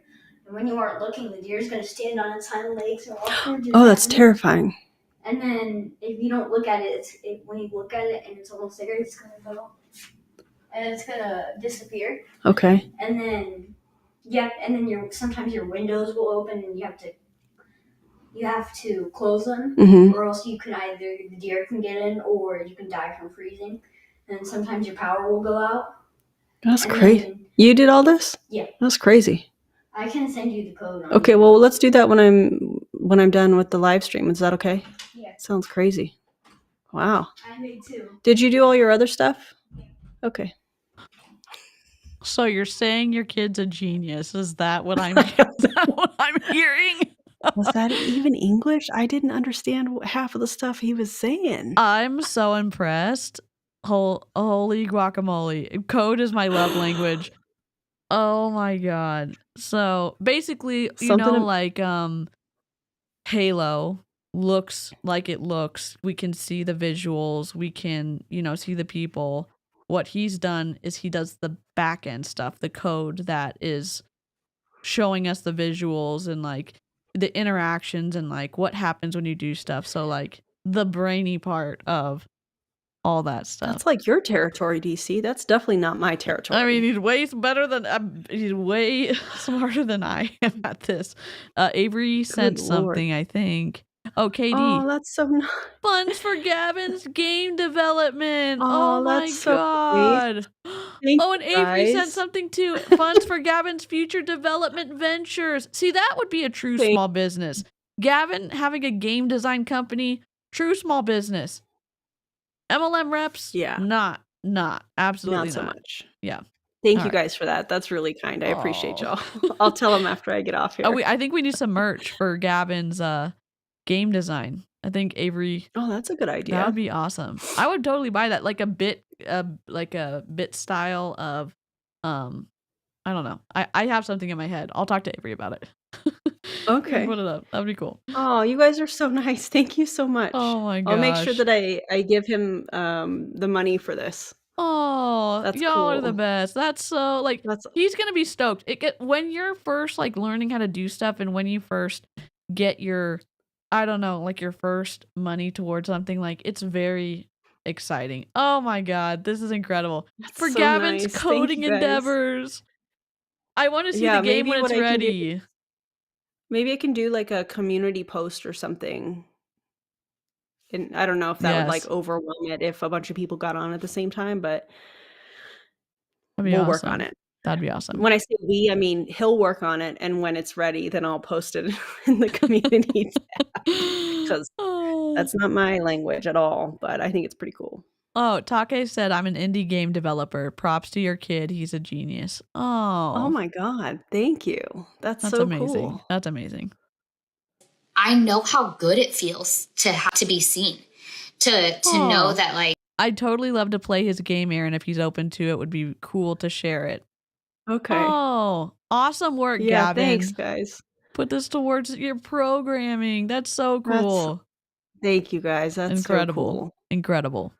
Like, that's awesome. You know, like in June of 22, we went to this event, and I remember, you know, from 2020 to probably 2 years ago or so, even up until this point, I'm realizing what it is now. But it was a process of finding myself again and really just identifying my core values and who I am and how I want to show up and what do I want people to know me for? Like, how do I want people to feel when they walk away from me? Because it's an experience. Like, I want people to feel like meeting me is an experience. They don't remember what I say, but they remember how I make them feel. And that's not just me. It's not, you know, it's not an ego thing. It's not the selfish thing. It's a little bit, I mean, I think I know what she's trying to say, but from the way that her social has played out, from the way how she's responded to this podcaster, building her up, from what she's done, from what I've seen on social, that's the only inputs I have to make this assumption. It seems like she does want to be a memorable person. But if you actually give a flippity flop about people, it doesn't matter. It shouldn't matter if they remember you. You know what I mean? Like that's just my opinion. But I'm just a hater troll on the internet. Yeah. Well, I mean, I definitely see what you're saying. I also think that what's the underlying theme? She's sitting here saying, you know, I want people to remember how I made them feel. Why? Because there's an underlying agenda. Yep. You can be kind to people without, hey, I want them to remember me. Yeah. The only reason that she wants people to remember her is so they go, oh, you know what? I should join her ketone company. People that are not in MLMs are just kind to people because they want to be kind to people. There's no agenda there. Yep. Viola, it was done yesterday. And we got it yesterday. So it's fresh. She deleted it. She deleted. Whoops. So if y'all have problematic leaders and you're not very techie, I normally dump my recordings into the free anti-MLM folder, but if you have a leader who you think this person is really creating a stir in a bad way, you can DM me or send me a message and I can add them to the auto recorder and, you know, distribute the information so that more people can be warned about people who are in the scammy category. Oh, totally support. Thanks, fancy beast. Totally support Gavin, but this is for extra Diet Dr. Pepper for Erin to be hydrated during the gaming presentation.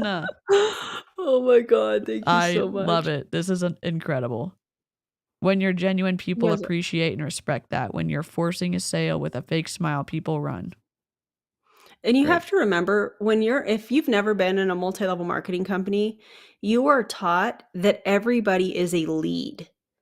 The majority of your day, whether it's on social media or you're attending events where there's other people there or anything like that, you are constantly sorting people. There is always an underlying agenda, always. Yeah. Whether it's a family function, a professional function, there was always a hidden agenda. So when you see videos like this where they're like, hey, I'm just trying to bring you value, ask yourself why. Well, why is she speaking like this? Well, one, she wants people to follow her on social media, but the reason that she wants that is so that she can recruit them or she can get them to buy ketones from her. There's always a hidden agenda when you are dealing with somebody that's in a multi-level marketing company. Yep. And Hannah Alonso is a MLM creator. She also does other content. She's a bigger creator. She says, look at the source and remember the motive. And I think that's a great succinct way to put it. Betty said, hi, just tuning in. We'll go back and listen from the beginning. I have a quick question. Why would Courtney delete this live if it is going to be memorialized on a podcast? What am I missing? Well, the podcast ended and then there's like 15 extra minutes at the end. And also, I'm guessing the podcaster is going to cut down some of the answers because Courtney rambles a little bit. So I'm a fan of seeing somebody in the entirety. That's how we found out about the Columbia stuff. That's how we found out about her, Jessie Lee Ward saying all the awful things about Erin, like, because we're 2.5 hours in, they think, no one's going to listen to that part, and you find it. So it's the stuff that nobody thinks that is going to be saved on the internet. So there's stuff at the end, basically. All right. Oh, there's a question. Yep. Cal has a question. Okay. Wondering if there's a time yet for the next fundraiser for the testing. And what Cal is referring to is we as a movement had 3 of Prove It's products tested for heavy metals. They came back positive for small amounts of heavy metals. And I do want to do that again. I just need to pick a date. And I also want to do it in conjunction with like a Prove It video. So do I have a date as of now? No. Is that coming in the very near future? Yes. Love that. I need to get it scheduled. I need to wrap my brain around how I want to do it. I'm going to do it very similar to last time as far as the fundraiser part. I've already been in contact with many people that are sending me some ketones, different products, because I'd like to have some of the newer products tested from Prove It. And so I've been in contact with the lab, and I've been doing a lot of things behind the scenes. So that is coming. Do I have a date yet? No, because again, I'm still trying to wrap my brain around all of the pieces of it. Yeah. And this may be an overreaction on my part. If you were in Prove It and you were drinking ketones, or like you were instructed to 2, 3, 4 times a day, I'm not trying to scare anybody. I'm saying understand that when Erin sent those products to be tested, they contained heavy metals. I would, if make a smart medical decision, and if you have access to medical care, maybe talk to your doctor and say, hey, is this a concern? Should I get tested for something? That's what I did. And I love that. Yeah, I went to my doctor and I said, there's this supplement that I used to take, and I told her what it was. And I said, I had it tested and they came back to be positive for heavy metals, and I'd like to get tested. I'd like to have a heavy metal panel test done, which is blood work. You go to the lab, you have it done. And luckily mine came back as all normal and everything is good. But yeah, that's what I would do. If, just like DeeCee said, if you have access to that, I keep pointing this direction. I need to be pointing this direction. Sorry. But if you have access to that and you've been drinking Prove It ketones, I definitely would suggest that, especially if you're having any kind of symptoms of anything that you can't really explain. You can't figure it out. I'm not saying that that's happening. I'm just saying if something is going on, maybe that's something that you can take to your doctor and ask the questions. And I do have the lab results posted on my community tab so that you can screenshot that or whatever and send it to, or you take it to your doctor. They do have small amounts in them. And just like I said, when we were having everything tested, my concern is the amount of products that these people are consuming on a daily basis.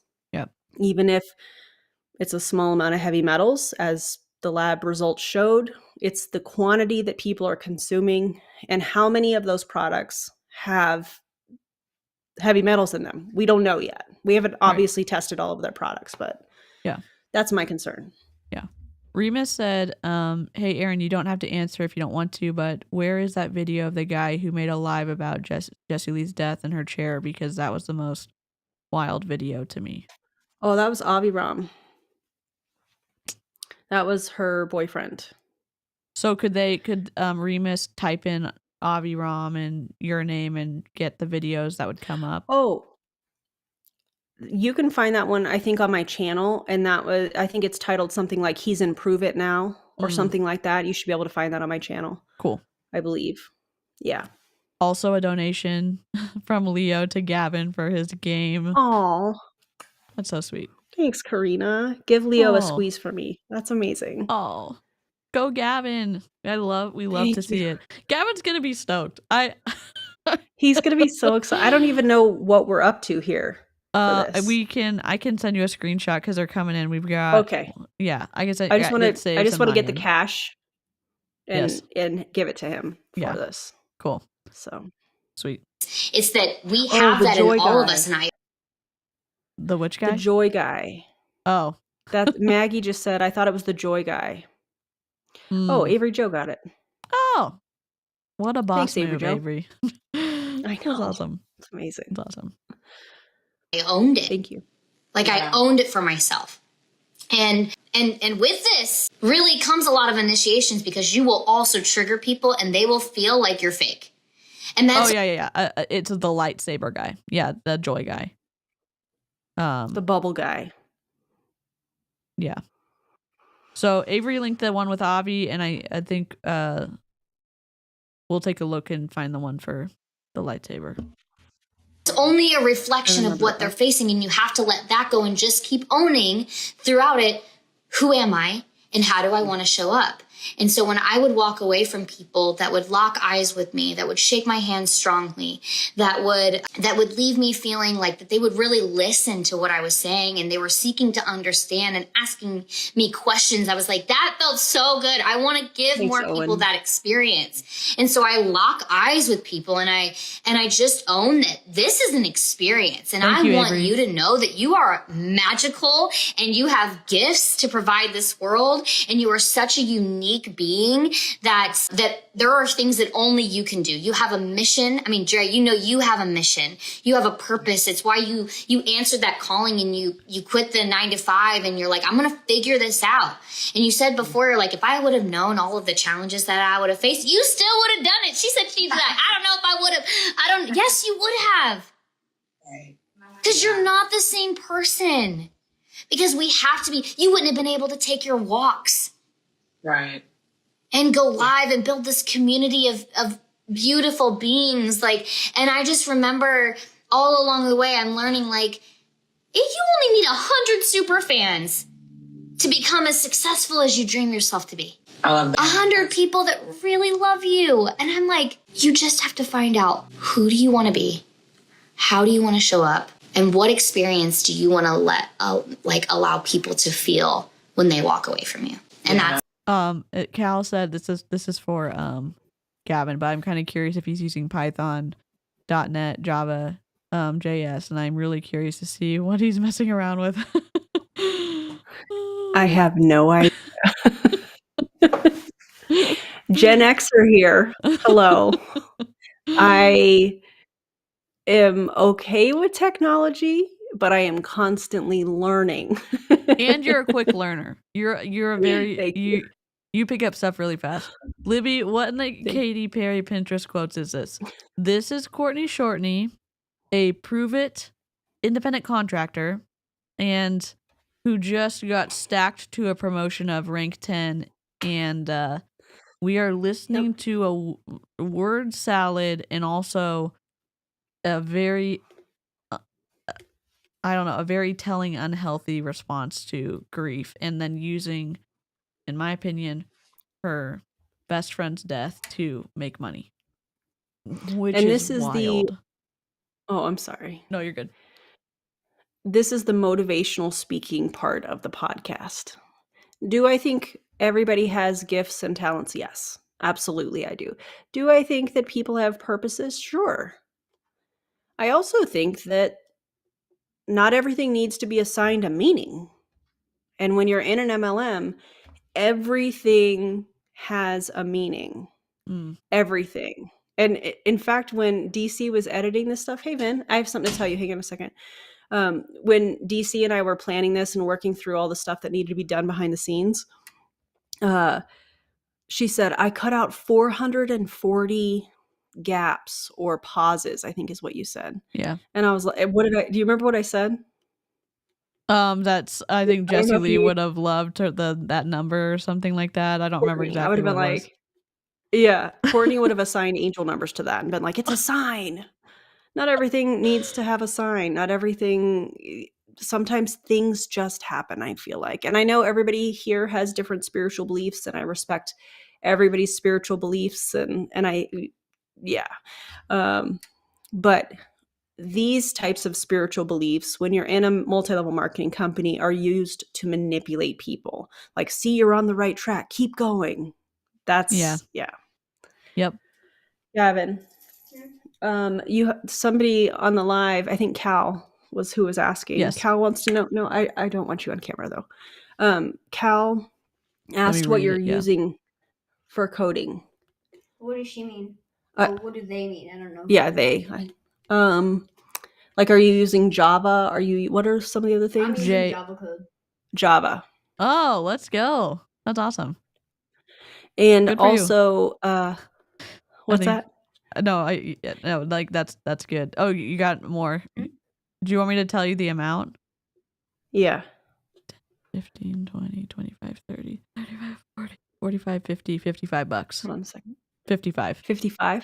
Yeah. So there were people on this live that heard you talking about the coding, and they sent a bunch of them sent $5, so they sent you $55.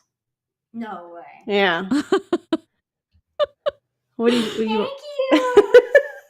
Oh, Thank you guys. Thank you. So You didn't need to do that though. I know, that's so nice, right? Yeah. I So could use that money to. what would you for what? I mean, if I'm using models from engines that I could use, I could probably like models. They're like $1.24 for like pre-built models. So you don't have to build them yourself in Unreal. For coding? Yeah, because if honestly, I don't know if I could do it, but if I put a USB somewhere in your computer and then I uploaded code onto it for Minecraft, like a mod, and then put it into the PS5, maybe it could work, but I don't want to test that out.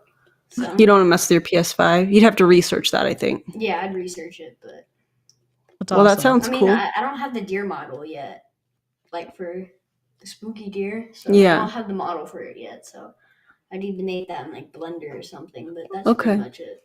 All right. Well, you have some money Unreal Engines, I think, is free. If it's not, I can just use that computer up there once Okay. Dad fixes it. Yeah. 'Cause if I get this That's done, I awesome. could probably import that and make a bunch of games on there. That'd be and fun. upload them. That'd be fun to do that, and then that can be like a coding computer for you up there. Yeah.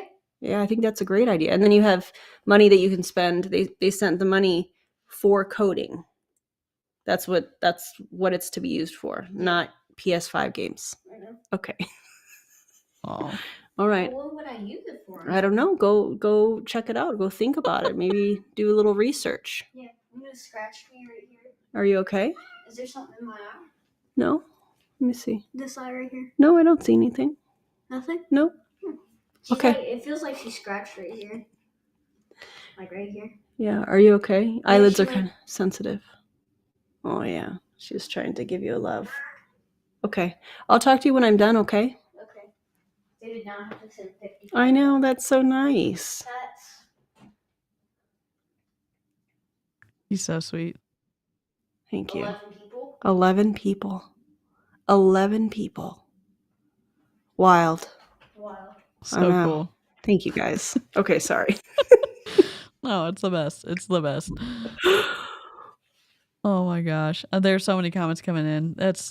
Yeah. Y'all supportive like Gavin, and that's so cool. That's awesome.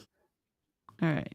Back, unfortunately, to Courtney. That's so really where it stemmed from. And, it's interesting because in the process, I really felt like I'm really good at coaching mindset and leading people through mindset and all of these things. And I couldn't quite identify what it actually was. But if we just take time to listen to people and get to know them, I can't say that I know that this is my God-given gift and I've just learned to hone it in as a skill and develop it over time. I'm sorry. But I will Are you trying to say your God-given gift is to manipulate people's mindset so they join your multi-level marketing company? Because I don't think that's how that works. Yeah, I think it's antithetical to what she claims her religion to be about as well. So, come on, what is It's a happening? no for me, dog. Yeah, I think it's a no from everybody in the live chat as well. So. You want to watch DeeCee on a stream playing Gavin's deer game? I mean, I'm open to it. That would be fun. That would be fun. awesome. I'll see what we can set up. I may have to connect DeeCee and Gavin because I have no idea. Java? What? Are we talking about coffee? I don't understand. tell you that listening and seeking to understand is a skill that we can all develop, just asking questions and really truly getting to know people. Yeah, it's so good. It's absolutely, so there's so many things so many different directions I want to go. Yes, let me go backwards. It's definitely a skill. I feel like this is emotional intelligence at its best, and it's something that can absolutely be cultivated. I'm sorry. What's up? Emotional intelligence. You think this is emotional intelligence? Okay. And again, you can also say everything you want to, and then if what you're choosing to do as a human could say you're not emotionally intelligent at all. So, and even still, what Courtney's saying, I would never say, ding, emotional intelligence. Yep, that's what we have right here.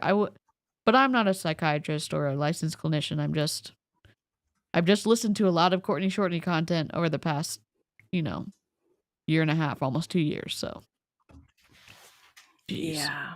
Jeez. So much to say about that. And to that note, I just want to spotlight, I jotted down a couple of things that you said, going all the way back in the beginning, this idea of leading self. I just want to spotlight for everybody that's listening, to anyone who is up to entrepreneurship or creative, journeys and all of the things. Leading self is often overlooked, right? But it's the biggest piece here, because how can we lead others if we don't lead self? And so I just want to shine the light on that, because that's a powerful piece to spotlight. And compassionate leadership, I believe, is one of the results of leading self, having a particular journey. And I feel it does develop and enhance by way of the journey. So tell us a little bit about your journey. What do you notice about how far you've come? I am jotting things down so that I can look back at it. Inside of you recapping that, and the way that these questions are obviously flowing. Sorry, what? She could have just kept the video if she wanted to look back at it, but no, she deleted it. Why? Probably because of the things that you said throughout this, Courtney. You probably didn't want that out, but yet here we are. Yep. I wonder if the podcaster is going to leave in the part about, she hasn't said it yet, right? That Jessie Lee passing away. She hasn't said that part. Okay. Not yet. I would be shocked if the podcaster is going to leave that in, because that was wild to all hear. is going according to plan, Oh God. That's so offensive, in my opinion. It is so offensive that they are all saying that and have t-shirts made. Like, no, like, kids, nobody should get cancer. Like, kids should get cancer. Jessie Lee passing away at 34 or whatever from cancer, like, that is not all according to plan. That was awful. Her family lost a daughter, a sister, her friends, if she had true, genuine friends. And I know Courtney misses her, but like, that was not according to any kind of good plan. That was just, that was awful. You had a devastating disease and you passed away from it, and nobody wanted you to pass away from it. So, like, now her whole team's saying, according to plan, or all is according to plan. It's like, no? Why are we the only ones saying, like, something's really wrong here? Something is wrong. And she had... I agree. She and had her suffering... Yeah. One nephew, I think, right? Yeah. Yeah. When they say all is according to plan, I immediately think not just of Jessie Lee's death, also her suffering at the end. Yep. That didn't need to happen. There's a reason that they have care for people that have terminal cancer.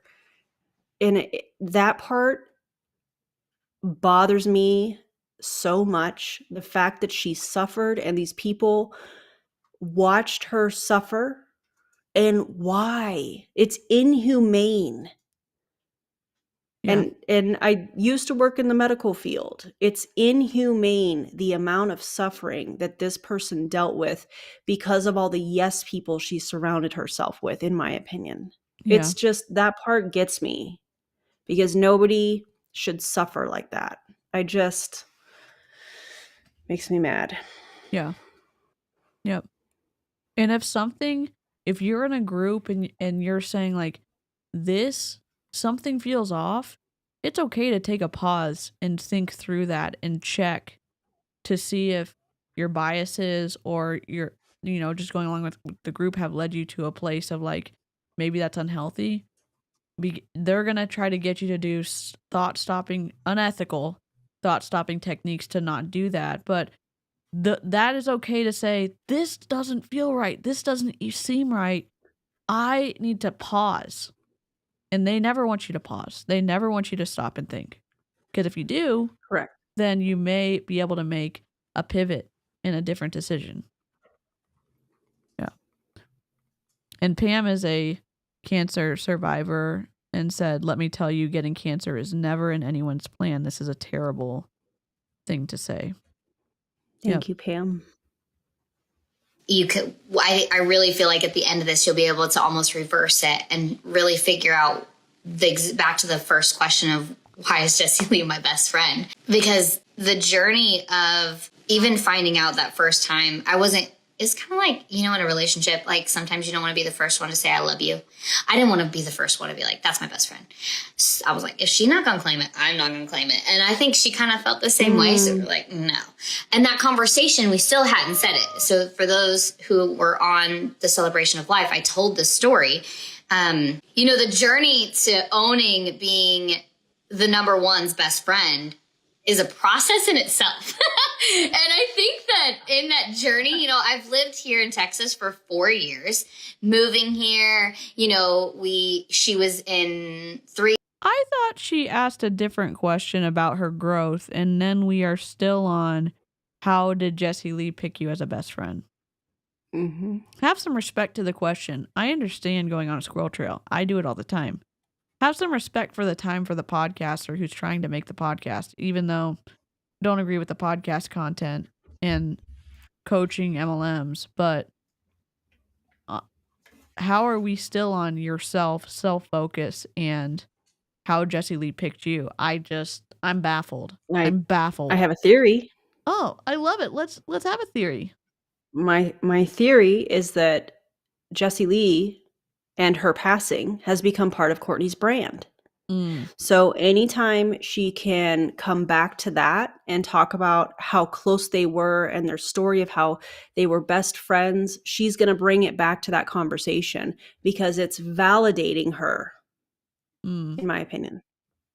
Yeah. When she talks about Jessie Lee, she feels seen. Yep. Just my opinion. Obviously, I'm, not a professional in that department, but I just feel like it has everything to do with what I talked about at the beginning of this and how Courtney has to compete as the one and only person who was the closest to Jessie Lee. And I think that this is tying right into that. Yeah.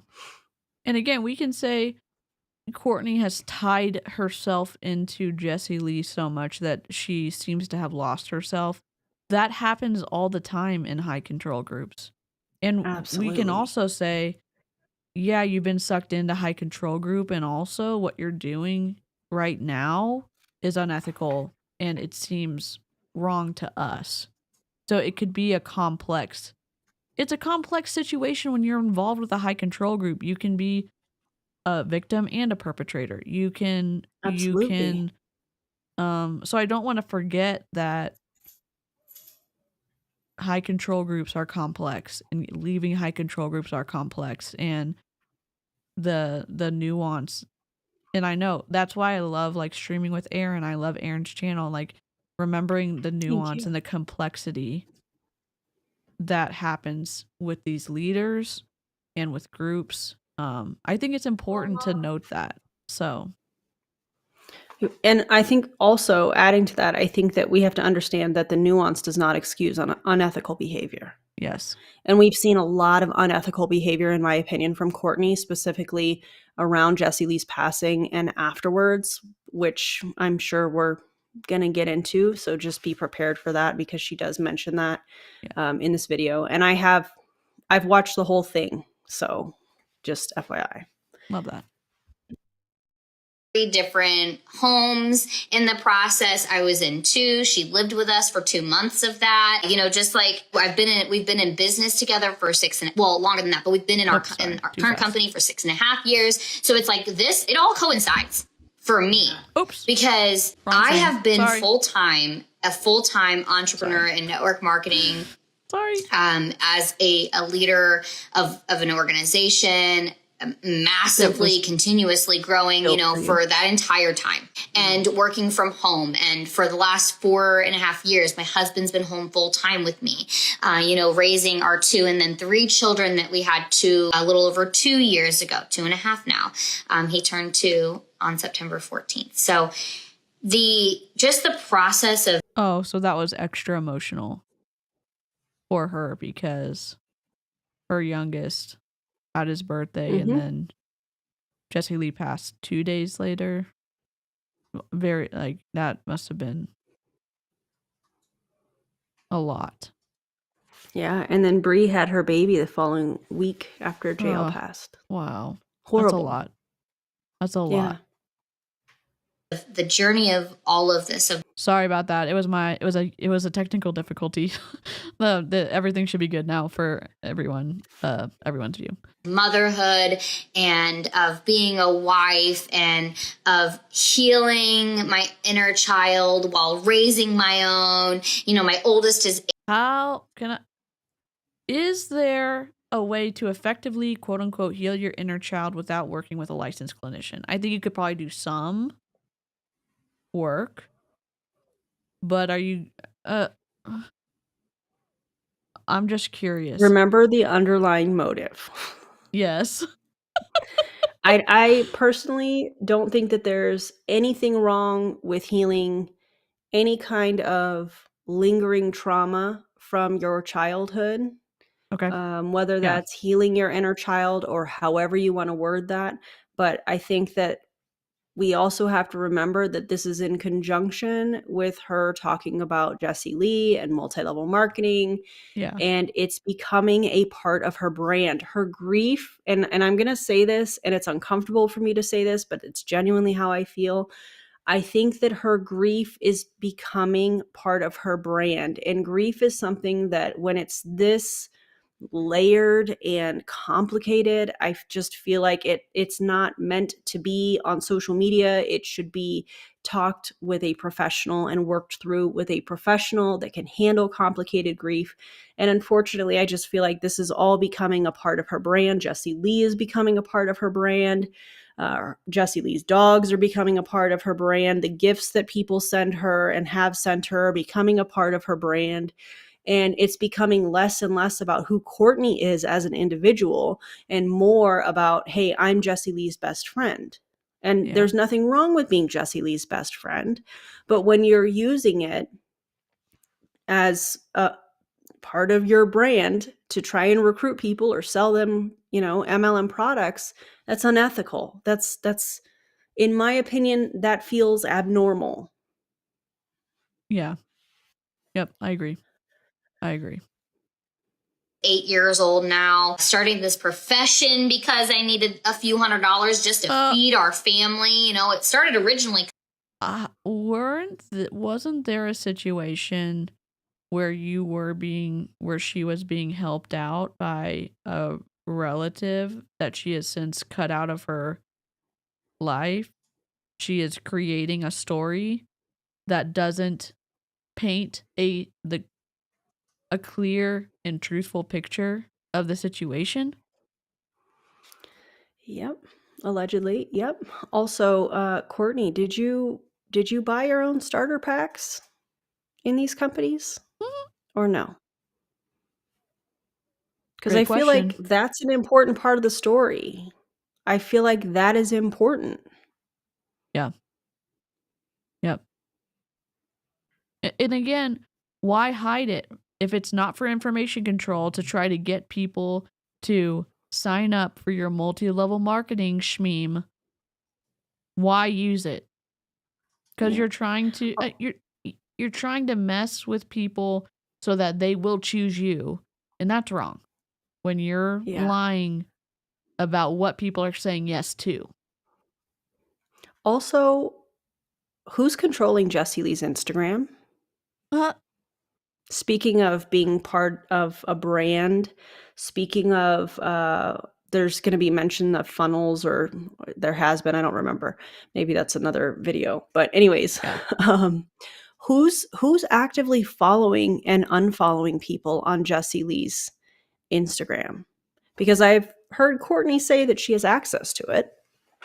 Why would somebody that's passed away need to be actively building their Instagram? Unless she's following specific people, and this is just a theory, I'm not stating this as a fact, is somebody responding and going, oh my God, what? Oh, it's me, Courtney. You can follow me over here if you're more comfortable. Meaning on her personal Instagram. Courtney's, not Jessie Lee's. Who is following and unfollowing people? And why? Because that would be uncomfortable. Can you imagine getting followed by somebody that passed away 5-6 months ago? No. Like for me, when I see, and I don't see anything wrong with it. I'm just saying my own experience. There's people in my life who passed away. Their Facebook pages are still up, and there's this thing where people go and say happy birthday on their pages still year after year.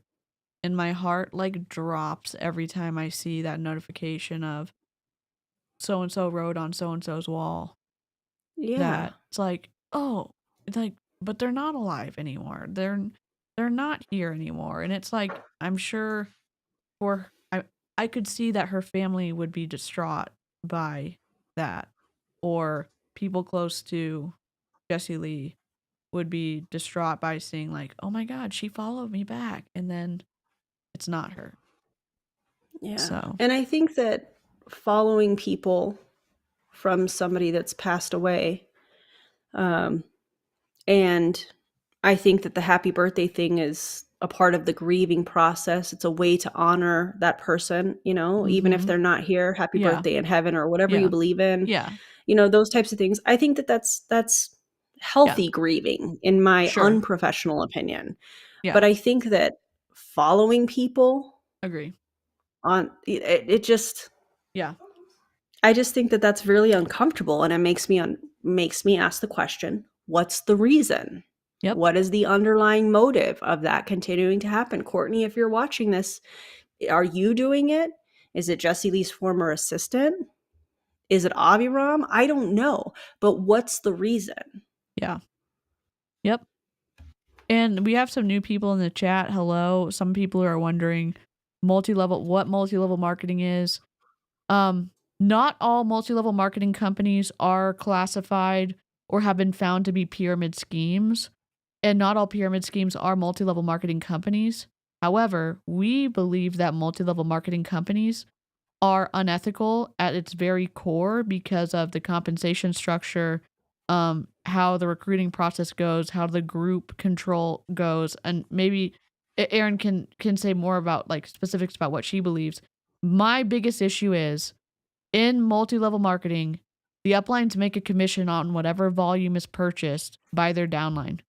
So they could make a small commission from what a customer buys from the company, but whether the downline is able to move the product that they've purchased to a customer, that doesn't matter to the upline, because once they can convince their downline to buy volume from the company, they've got their money. So it's very twisty, because in a regular sales position, I'm not against commission. If a sales manager would wait for all of the customer sales to be submitted at the end of the month, and then they would be paid a commission after what was actually sold to customers was turned in, not what the downline purchased in inventory. And that's my biggest issue. One of my biggest issues. The second one is that they make more money by having a team than they do by selling the product. And those can both be indicators of a pyramid scheme. So we take issue with that. Yeah. I mean, I think you nailed it. I think the term multi-level marketing. So you maybe have a product or a service, and you're getting a commission, like DeeCee was explaining, for selling that product or service, a small commission, but the big money is in recruiting and having a team. So multi-level means recruiting people and having multiple levels. So you can look at the shape of a pyramid. I love when MLMers make like a pyramid shape with their hands in their video. It's my favorite thing to put in a thumbnail, because they all do it. It's great. But joking aside, it is a predatory business model where you could sell the product and make a small amount of commission. Typically, those products are wrapped around health claims and, different things like that have no data to back up the claims that they're making. And you make bigger money off of recruiting and having a team. And so that's why you will hear terms like leverage or things of that nature. It's basically meaning recruiting people. So yeah. Twisty. Very. Yep. because it was fun. And then it was like, no, we have to do this. This is like, there's no other option because we're capped out at our jobs and I'm not going to go work and have to. So all of these different things, it's like the journey it's like, that is the part that once I really started to just break it down layer by layer and become extremely present in each layer of it that I just described. Like when we really think about the journey, I'm trying to be the best leader I can be. I'm trying to find friendships that I like, a community that I can feel a part of and feel like there's more to life than just, we're all looking for a meaning. Like it's a tribe. It takes a tribe, a village to raise children. It takes a village. That is the most ridiculous answer. You can find community without having to pay to join a multi-level marketing company. In fact, I think that is one of the most manipulative things that people try to use in order to recruit people into MLM. Is, find your tribe and find your community and this and that. And it's a community based off of transactional relationships. As long as you are ordering the products, they're going to, hey, she's all right in our book. They're all right in our book, but as soon as you turn off the auto ship, as soon as you start questioning what you're a part of, as soon as you start asking, why am I on this Zoom? Because we're not really learning anything. What are we learning here? Mindset? As soon as you start questioning anything and start stepping away, you will get removed from that community. And that is one of the many parts, I should say, that is the most hurtful to people. They think that these people love and respect them. And as soon as you say, this isn't for me, or you quietly step away, that's when it gets absolutely vicious. And that is the part that is the most hurtful. Yes, the finances, the loss of income, which is over 99% of, according to the FTC, as far as loss of money for people that participate in MLM. Of course, that part is just horrific. But also the guise of having a community, just like Courtney is saying, when it's all based on transactional relationships. I just think the whole thing is really disgusting. And also, did she just say that she was capped at her job before MLM? I don't know what her job was, but I would love to know more about that because that's the first I've heard of that. Yeah, well, I mean, I know what it is, so it would be, I think it'd probably be doxing if I shared it, but I don't know how you can be capped when you can work essentially as many hours and probably have overtime. So, I mean, interesting. And you get pay raises every 6 months, so but go off. I don't understand. Okay. I don't understand. Maybe you can text me that later because I'm just kind of curious how that would work. Yeah, I will text it. I will text it to you. Okay. So you play. The community to feel a part of something, but we're not meant to do this life alone at all. At the core of our ancestry, like we are meant to do this together. And I think it's so beautiful to see all of these people. Like, I can't tell you how long I've wanted to live on a compound. And the more that I start to process and the more I'm like not a compound, like culty, but like we joke about it like that because it's like, I would love.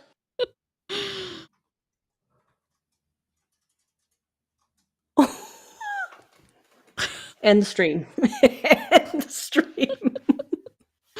Oh my god. What?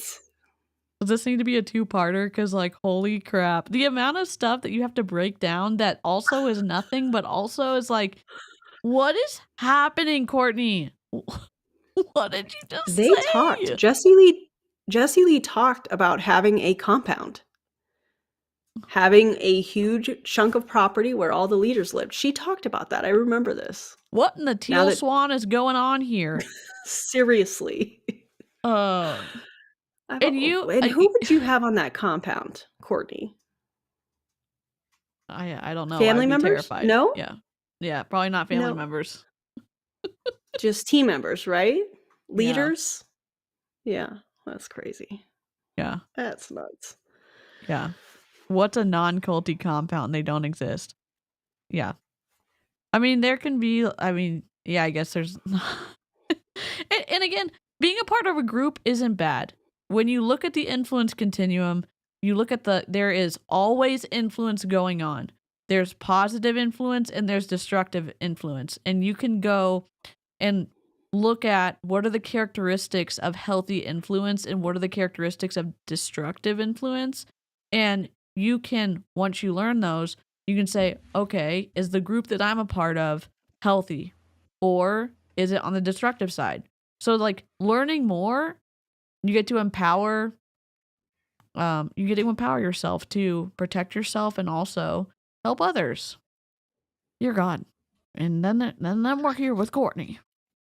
People that are great gardeners that are my friends to be close to me, and then I can trade my skills that I have, like you were. Don't worry, all the houses in the compound are leased, so when you lose rank, they just move you out. You don't own it. God. Can you imagine?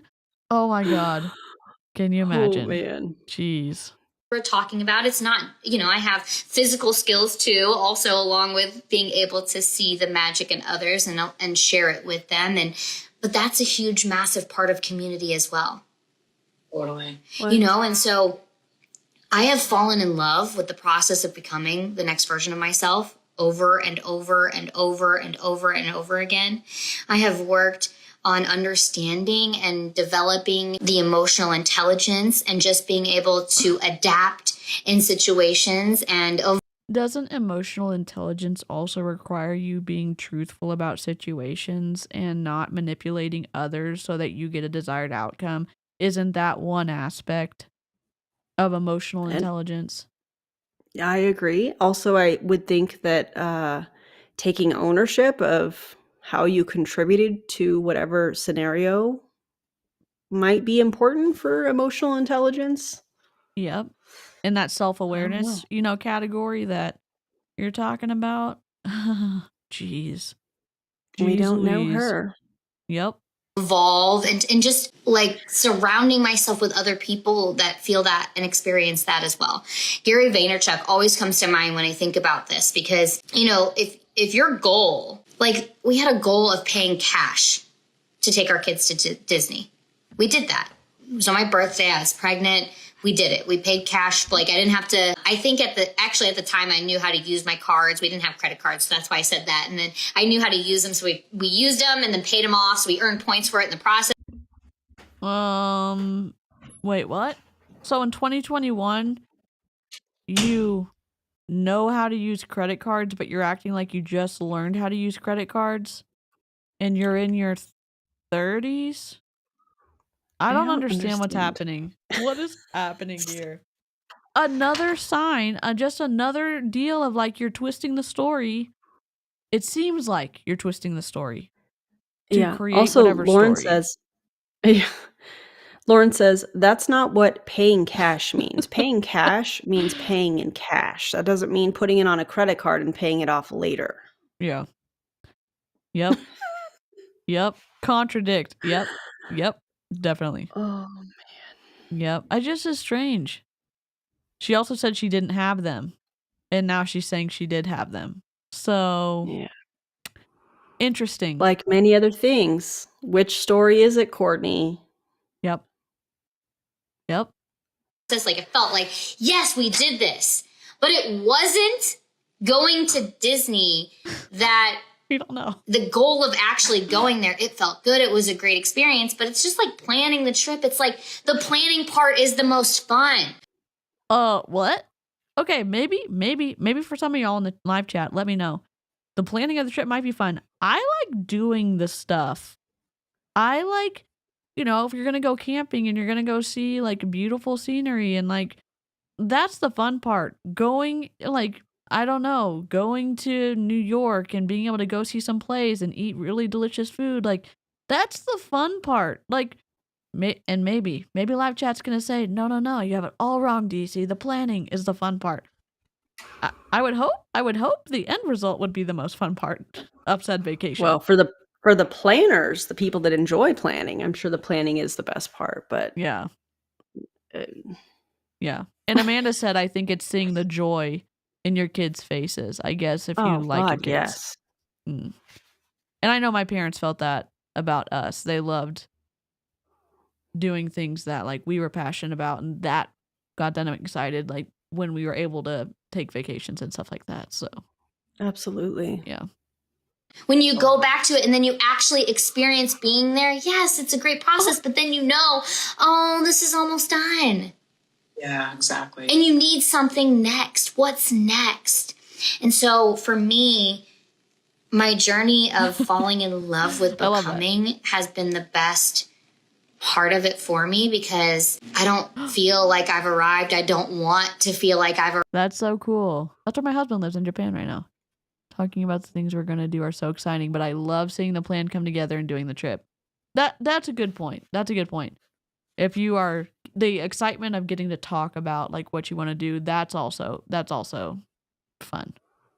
So arrived. I want to continue to grow and evolve and become a 1% better version of myself every single day. And, just aligning with more people that, and I know that it's a process. Like, it's this roller coaster of life that I know for sure I'm going to be on for the next at least 2 years of this up and down, left and right. Like, I can choose to live in, and I say that because there's so many things of this grief journey. Like, I'm fully aware I have it for the next 2 years. That's what I mean by that. It's like, in case you're wondering, like, how do you get the number 2? Like a time. Maybe I don't know. There's not a time thing for people that's consistent. That's like, okay, you're gonna be in grief for however this long, and then you're gonna be out of grief. It hits you in waves, and as you're working with hopefully a licensed clinician, you can learn how to navigate your grief. But I've lost people, and it's been a very long time, and I still get emotional about it, and that's okay. I miss people that I loved deeply, and they're not here anymore. And yes, grief is not like a cold. It's not like something you're trying to get over. It feels sometimes like it's interwoven.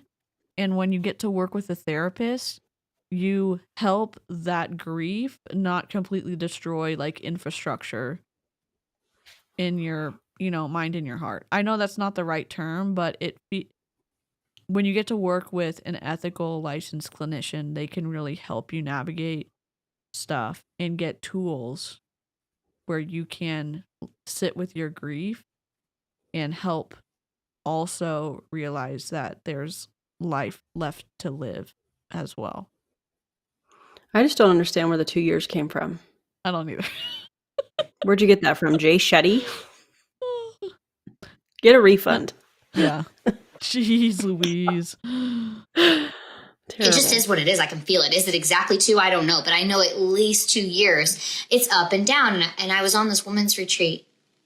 And I said, I'm not going to give it to you exactly, because I like screamed and I just like let myself, like the sounds come out of me. But it was like, what happens when we're on a roller coaster? How many of you think about it? How many of you love roller coasters? I do. What? Yeah. But how many people will not get on them? How do we get Are we comparing grief to a roller coaster? What happened here? And why is she saying that it's fun if you're making the comparison that grief is the roller coaster? Why would grief ever be fun? Pitch? Oh, yeah, I forgot. I forgot we're recruiting people. I forgot we're always recruiting. Always. Is the roller coaster just Courtney saying, just join already. Get on the roller coaster. You don't have to be scared. I don't know. This is odd. This is hard to follow for me, for sure. Because it's like, what are we talking about? Like, and again, if you've been a quote unquote leader in an actual business and led people to quote unquote 6 and 7 figure earnerhood, would it not be safe to assume that you would be a better communicator, because you'd have to communicate ideas that would be clear and helpful to others for them to follow tasks or instruction to meet their sales goals? Because I don't see the connection. I don't see the connection that, okay, you say you're good at developing 6 and 7 figure earners, but then we have the behavior they're so far apart. They can't even see each other. They're not connected. Yeah. Yep. In my opinion. Refuse to ride them, are in fear of what could happen potentially. Because, just like flying a plane, planes are safer in the air than they are on the ground. What? They're not meant to sit. So planes are safer in the air than they are on the ground. Like, I mean, percentage-wise, that's literally... Is that true? Does she mean like planes are safer mode of transportation than driving a car? Is that what she meant? I mean, did Ed Milet tell you that, Courtney? Because come on, get a refund. Come on, dude. Also, I think we have reached the fallacy part of this podcast interview. Love it. We love a fallacy. We love debunking all the fallacies. We really do. Oh, jeez. We're all confused, Devon. We're confused. We don't know what's happening. I don't know how the podcaster is going to put this together in a coherent way. She doesn't have a podcast episode.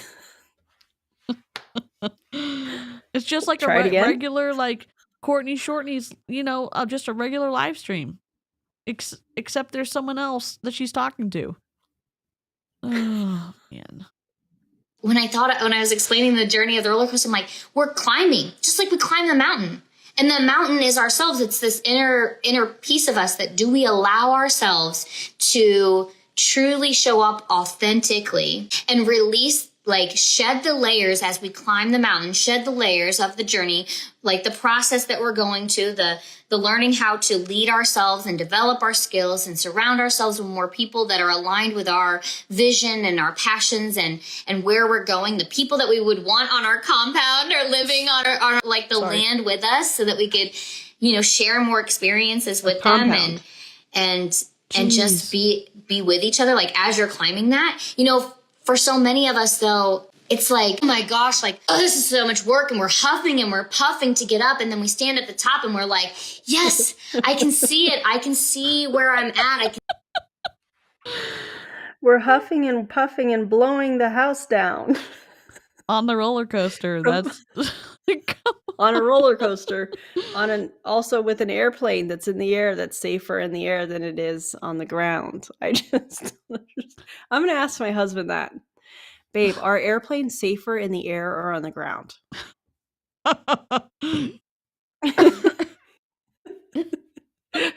I got her.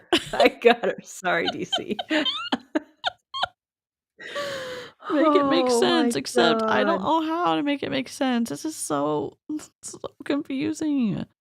Oh, I love this comment from Ginger. Or blowing the pyramid down. We're huffing and puffing and blowing the pyramid down. Yes. Love it. Jerry bombastic side eye. Yes. And he will. He absolutely will. Oh. Ships are safest at shore, but that's not what ships were built for. Brandy Lee coming in with the quotes. Yep. Here we go. And see the big picture. I get it. Right? And then another mountain's put in front of you. Totally. Or you have to fall down the hill and then you're like, you drop down and you're like, oh no, I'm falling. Everything's like the money, the income is going backwards. We're losing it all. But think about a roller coaster. You climb up. Are we on a roller coaster or are we on a mountain? Like, I don't understand. Like this, I would fail this class. If this was a class where you had to like listen and take notes, like I'm done. I'm cooked. I can't follow it worth a flippity flop. I am interested in what I think is her saying the quiet part out loud there. What do you think? The income is going down. We're losing it all. Oh, yep. You got it. Yep. I guess you don't have to worry as much as other people because the CEO put a bunch of people under you, so you got to hit rank 10. So, and that is why Prove It has achieved rank and current rank. She's not going to be able to maintain it. Yep, I agree. There's no way. No. Anticipation of being at the top, and what happened? You're like, oh man, I'm climbing, I'm getting to the top, and it's slow and it creeps, and then you're at the top, and that gut feeling is just like, it's like you just start free falling.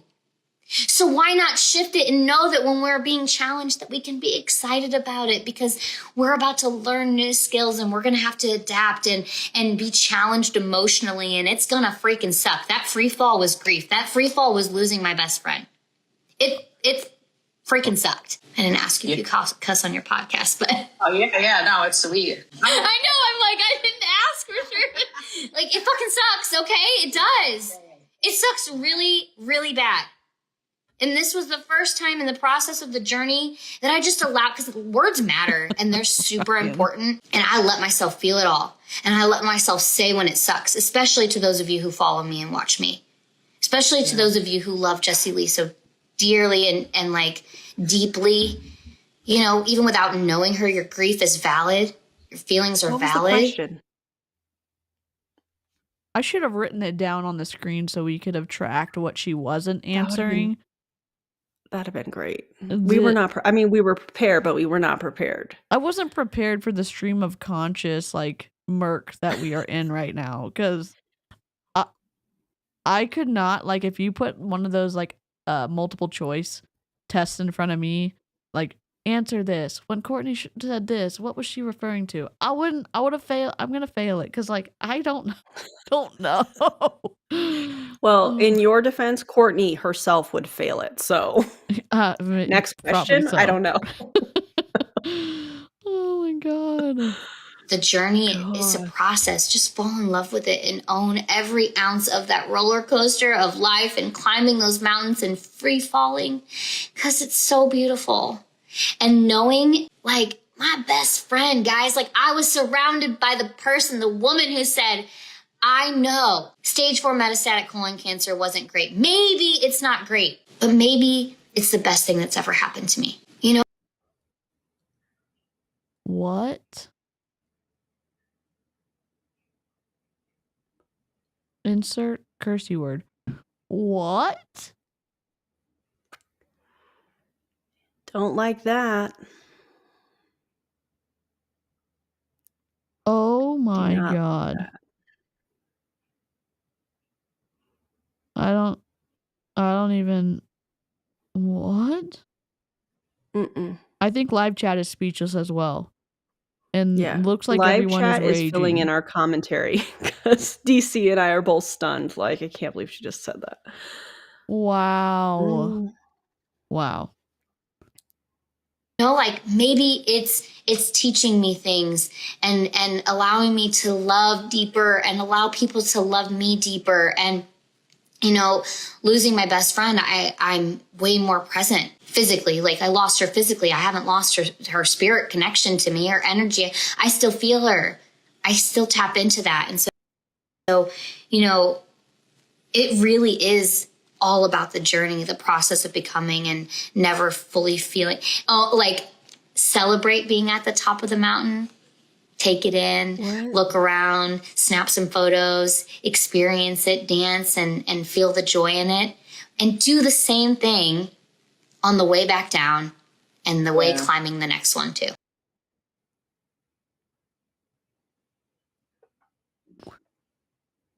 I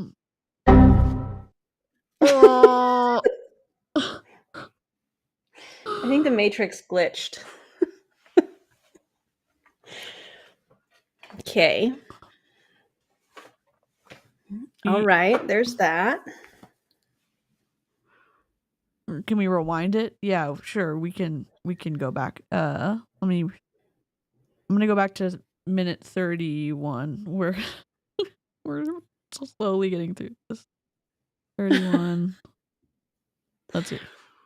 Especially to those of you who follow me and watch me. Especially to those of you who love Jessie Lee so dearly and like deeply. You know, even without knowing her, your grief is valid. Your feelings are valid. The journey is a process. Just fall in love with it and own every ounce of that roller coaster of life and climbing those mountains and free falling, because it's so beautiful. And knowing, like, my best friend, guys, like, I was surrounded by the person, the woman who said, I know stage 4 metastatic colon cancer wasn't great. Maybe it's not great, but maybe it's the best thing that's ever happened to me. You know, like, maybe it's teaching me things and allow.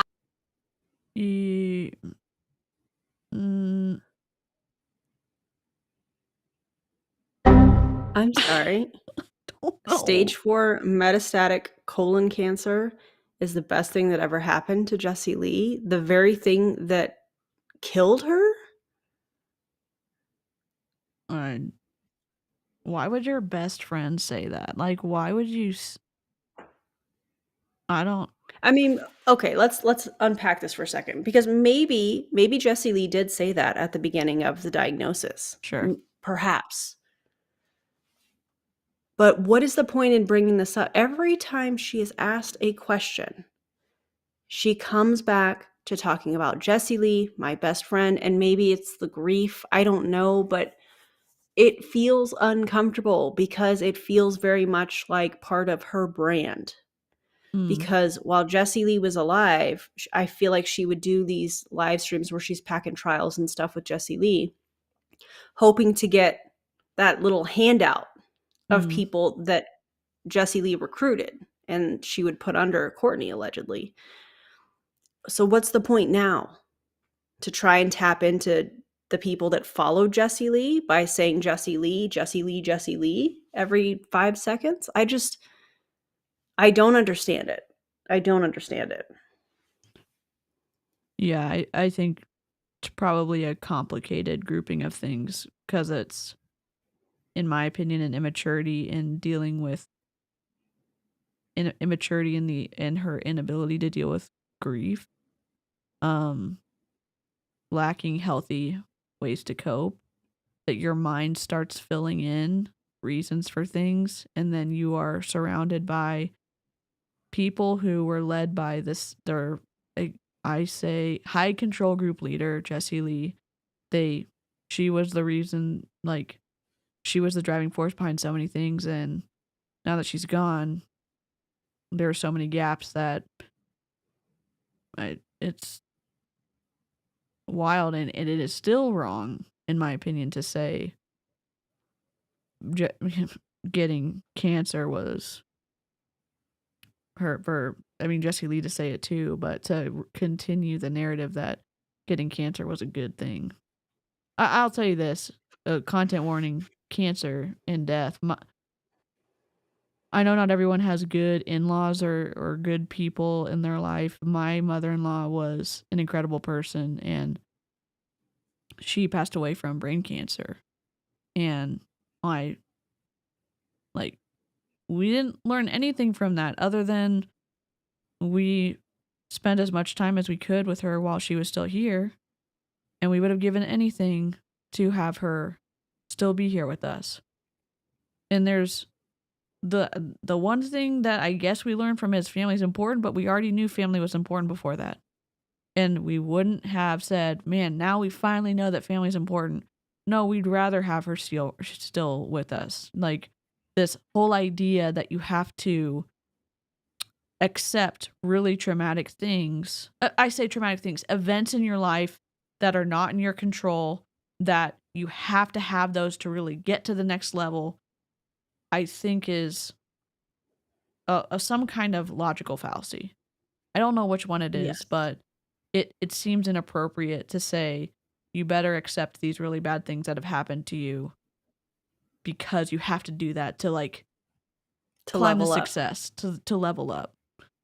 Which is the same thing that we watched Kelsey Ray say after Jessie Lee's passing. Yeah. I think she had to pass away. It was something like this. She had to pass away so that we could level up. No, what a slap in the face to Jessie Lee's family. What a slap in the face, specifically what Courtney is saying here, just by repeating, if that is something that Jessie Lee said, that's a slap in the face to people that are grieving the loss of another human being. Yeah. It is. It's just, and we both have had critical things to say about Jessie Lee, and so have many people in the anti-MLM movement. And we're all saying, this is really inappropriate of them to try to use her death as some type of leveling up motivation or good thing that happened. No, it was devastating and traumatic and awful. One, the way that she passed, and for her family and friends who loved her, losing her. And it's okay for that to just be what it is. Yeah. All right, man. All right, let's go. Allowing me to love deeper and allow people to love me deeper. And, you know, losing my best friend, I'm way more present physically. Like, I lost her physically. I haven't lost her spirit connection to me, her energy. I still feel her. I still tap into that. And so, you know, it really is all about the journey, the process of becoming and never fully feeling. Oh, like, celebrate being at the top of the mountain. Take it in, I'm on the wrong screen. look around, snap some photos, experience it, dance. I didn't even notice. I was just listening. I think I was enjoying the break from the montage behind Courtney. Yeah. Sorry, Hermit. I did it again. I'm new here. Good looking out, Hermit. Oh, thanks so much. And feel the joy in it. And do the same thing on the way back down and the way climbing the next one, too. I love that because, you know, again, there's so many things, but I love this so much because... This is an interesting comment from Skyward. It feels like she's being treated like a story character, the wise mentor who dies so the hero can learn a lesson and grow on their journey. A secondary character to Courtney's story. Wow. I never thought about it like that. But yes. It's a very good point. Yep. Oftentimes with clients too, I think society kind of positions us in a sense to be disappointed because there's so much emphasis on the wins, the ups, right? Yeah. So the peaks. Especially with masculine energy. It's like, go, go, go. You got to win. You got to be at the top. You got to, and I would ask myself, do I have to find something to be number one in? Do I have to find something to push to be number one in? And it's like, part of the journey for me was really like falling in love with, I'm really fucking good at being number two and supporting someone who's at the top and loving them. And then, wait. Yeah. That makes no sense considering she says that she is Jessie Lee's only best friend with her entire chest. Yep. So if she was asking herself if she had to find something to be number one in her mind, wouldn't that be her role as Jessie Lee's best friend, considering how she's handled everything? Let me just say it that way. I mean, that's interesting. Yeah. Interesting and potentially really problematic. Oh my God.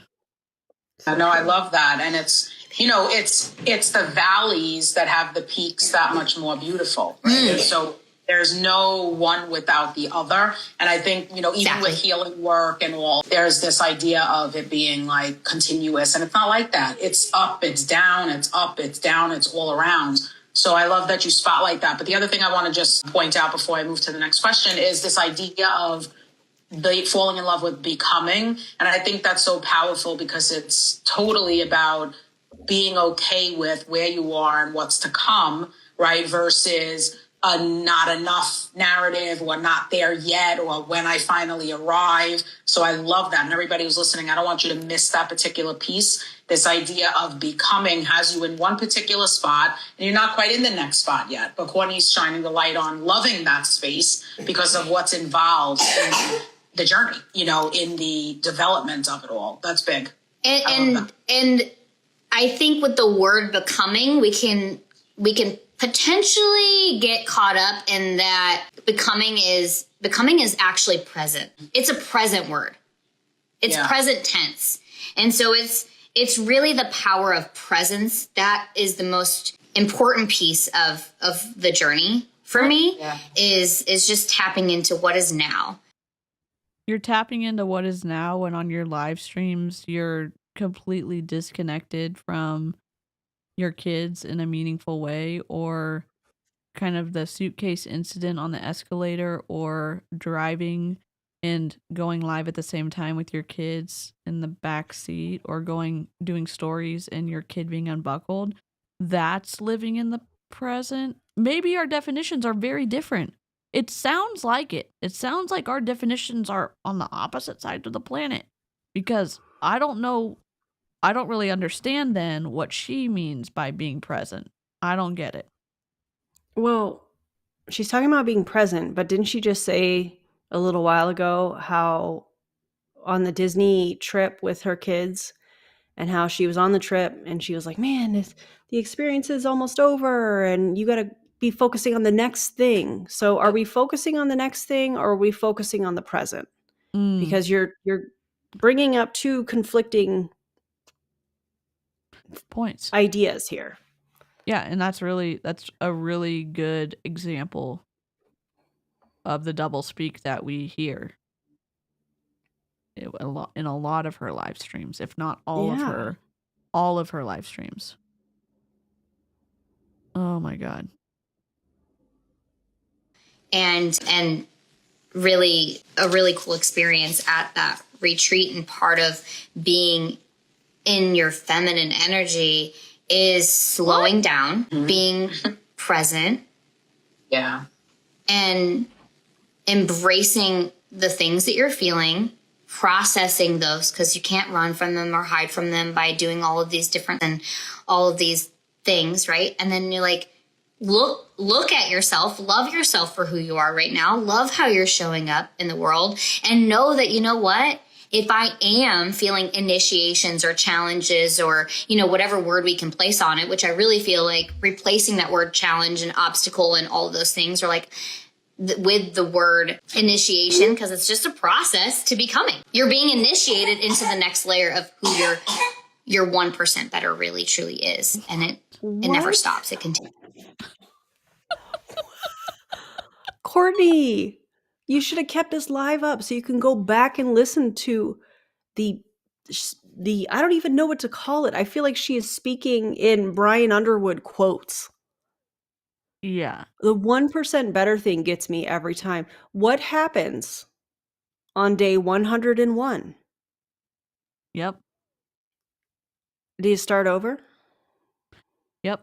And even if you're always taking a less percentage of the entirety of what you could do better, that means that there's a less and less and less and less amount that you have to do, if I'm understanding the math correctly, if you're doing that 1% better every day. You know what I mean? Like, so it would be like a less and less, because you're always taking 1% of the total whatever of what you could be, and so that becomes smaller and smaller and smaller. I don't know. I don't understand I don't understand a lot of the phrases that Brian Underwood says. Like, I'm just Brian doesn't either. Don't worry. He heard it from somewhere and decided to say it. Oh my God. I think. Yep. So let me ask you this, Erin. We've got about half of the video left. And do you want to do a part 2, or what would you prefer? Live chat. How are y'all feeling? Yeah. Because I know that this is a long live streams already. I mean, I've already practiced for a 12-hour stream, but I know other people have stuff to do. So like I'm trying to be self-aware. I'm trying to be emotionally intelligent and realize the limitations that of the other people in the live chat. Yeah. Charlene says part 2. Okay.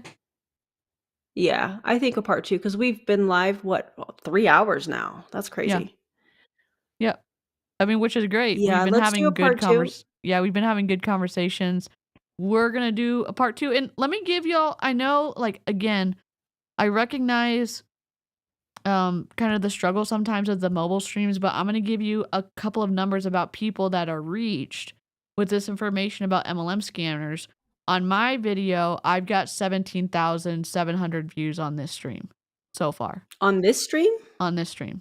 So I'm saying that the potential to use this as a tool is really great. And so I think, just want to say we appreciate y'all being flexible. I don't say that to be like, oh yeah, numbers. It's about reaching people who don't know what multi-level marketing is, who don't know what these scammers are doing, and being able to say, look, if you see this out in the wild, you can avoid it because there's twisty stuff going on. So correct. I want to say that to like encourage the live chat, appreciate gratitude, like genuine gratitude that like we're exposing We're exposing people to the twistiness of multi-level marketing. And I appreciate that. So yeah, and thanks for being patient with us, you guys, because it's a different format. I know DeeCee and I have done like the same kind of format for a while, and change is not always welcomed. But I think in this case, it's important because we are reaching people. Yeah, and I know it's harder too that haven't seen this type of content. For some neurodivergent people, like change is hard. Like, if I could do nothing different for the rest of my life, like that'd be the best. But I just wanted to like show y'all some of the back end information of, and I'll just do I just wanted to encourage y'all, if it's about anti-MLM movement, if it's about activism, if it's about helping others, y'all are helping do that. Cause like this is a screenshot that I just took from my views for this video. We've got 17,000. How do you already have that up already? You can go to your back end in your analytics on your YouTube.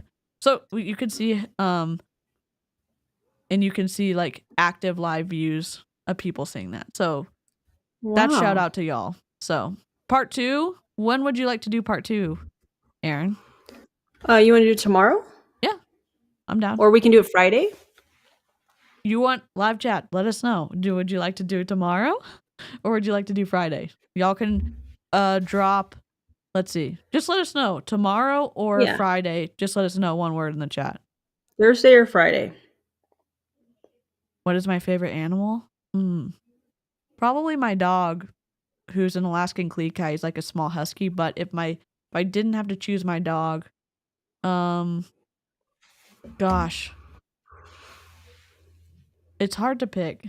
I don't know. Probably an elephant. I don't know. Or a platypus. It's difficult. Tomorrow? That's very specific. Yeah. There's a lot of tomorrows. Okay. Let's do tomorrow. Okay. And yeah. Thank you, everyone. Thank you for being here. Thank you for being civil and respectful and having really great commentary and insight. I know you can spend a lot of emotional energy like listening to this and also so you can learn and help others. So we appreciate it. And thank you to the mods, the Hammers of Thor. Y'all are incredible. We appreciate y'all. We appreciate y'all. There's a big group of people scrolling through the chat, and hello to the new people. We're glad you're here.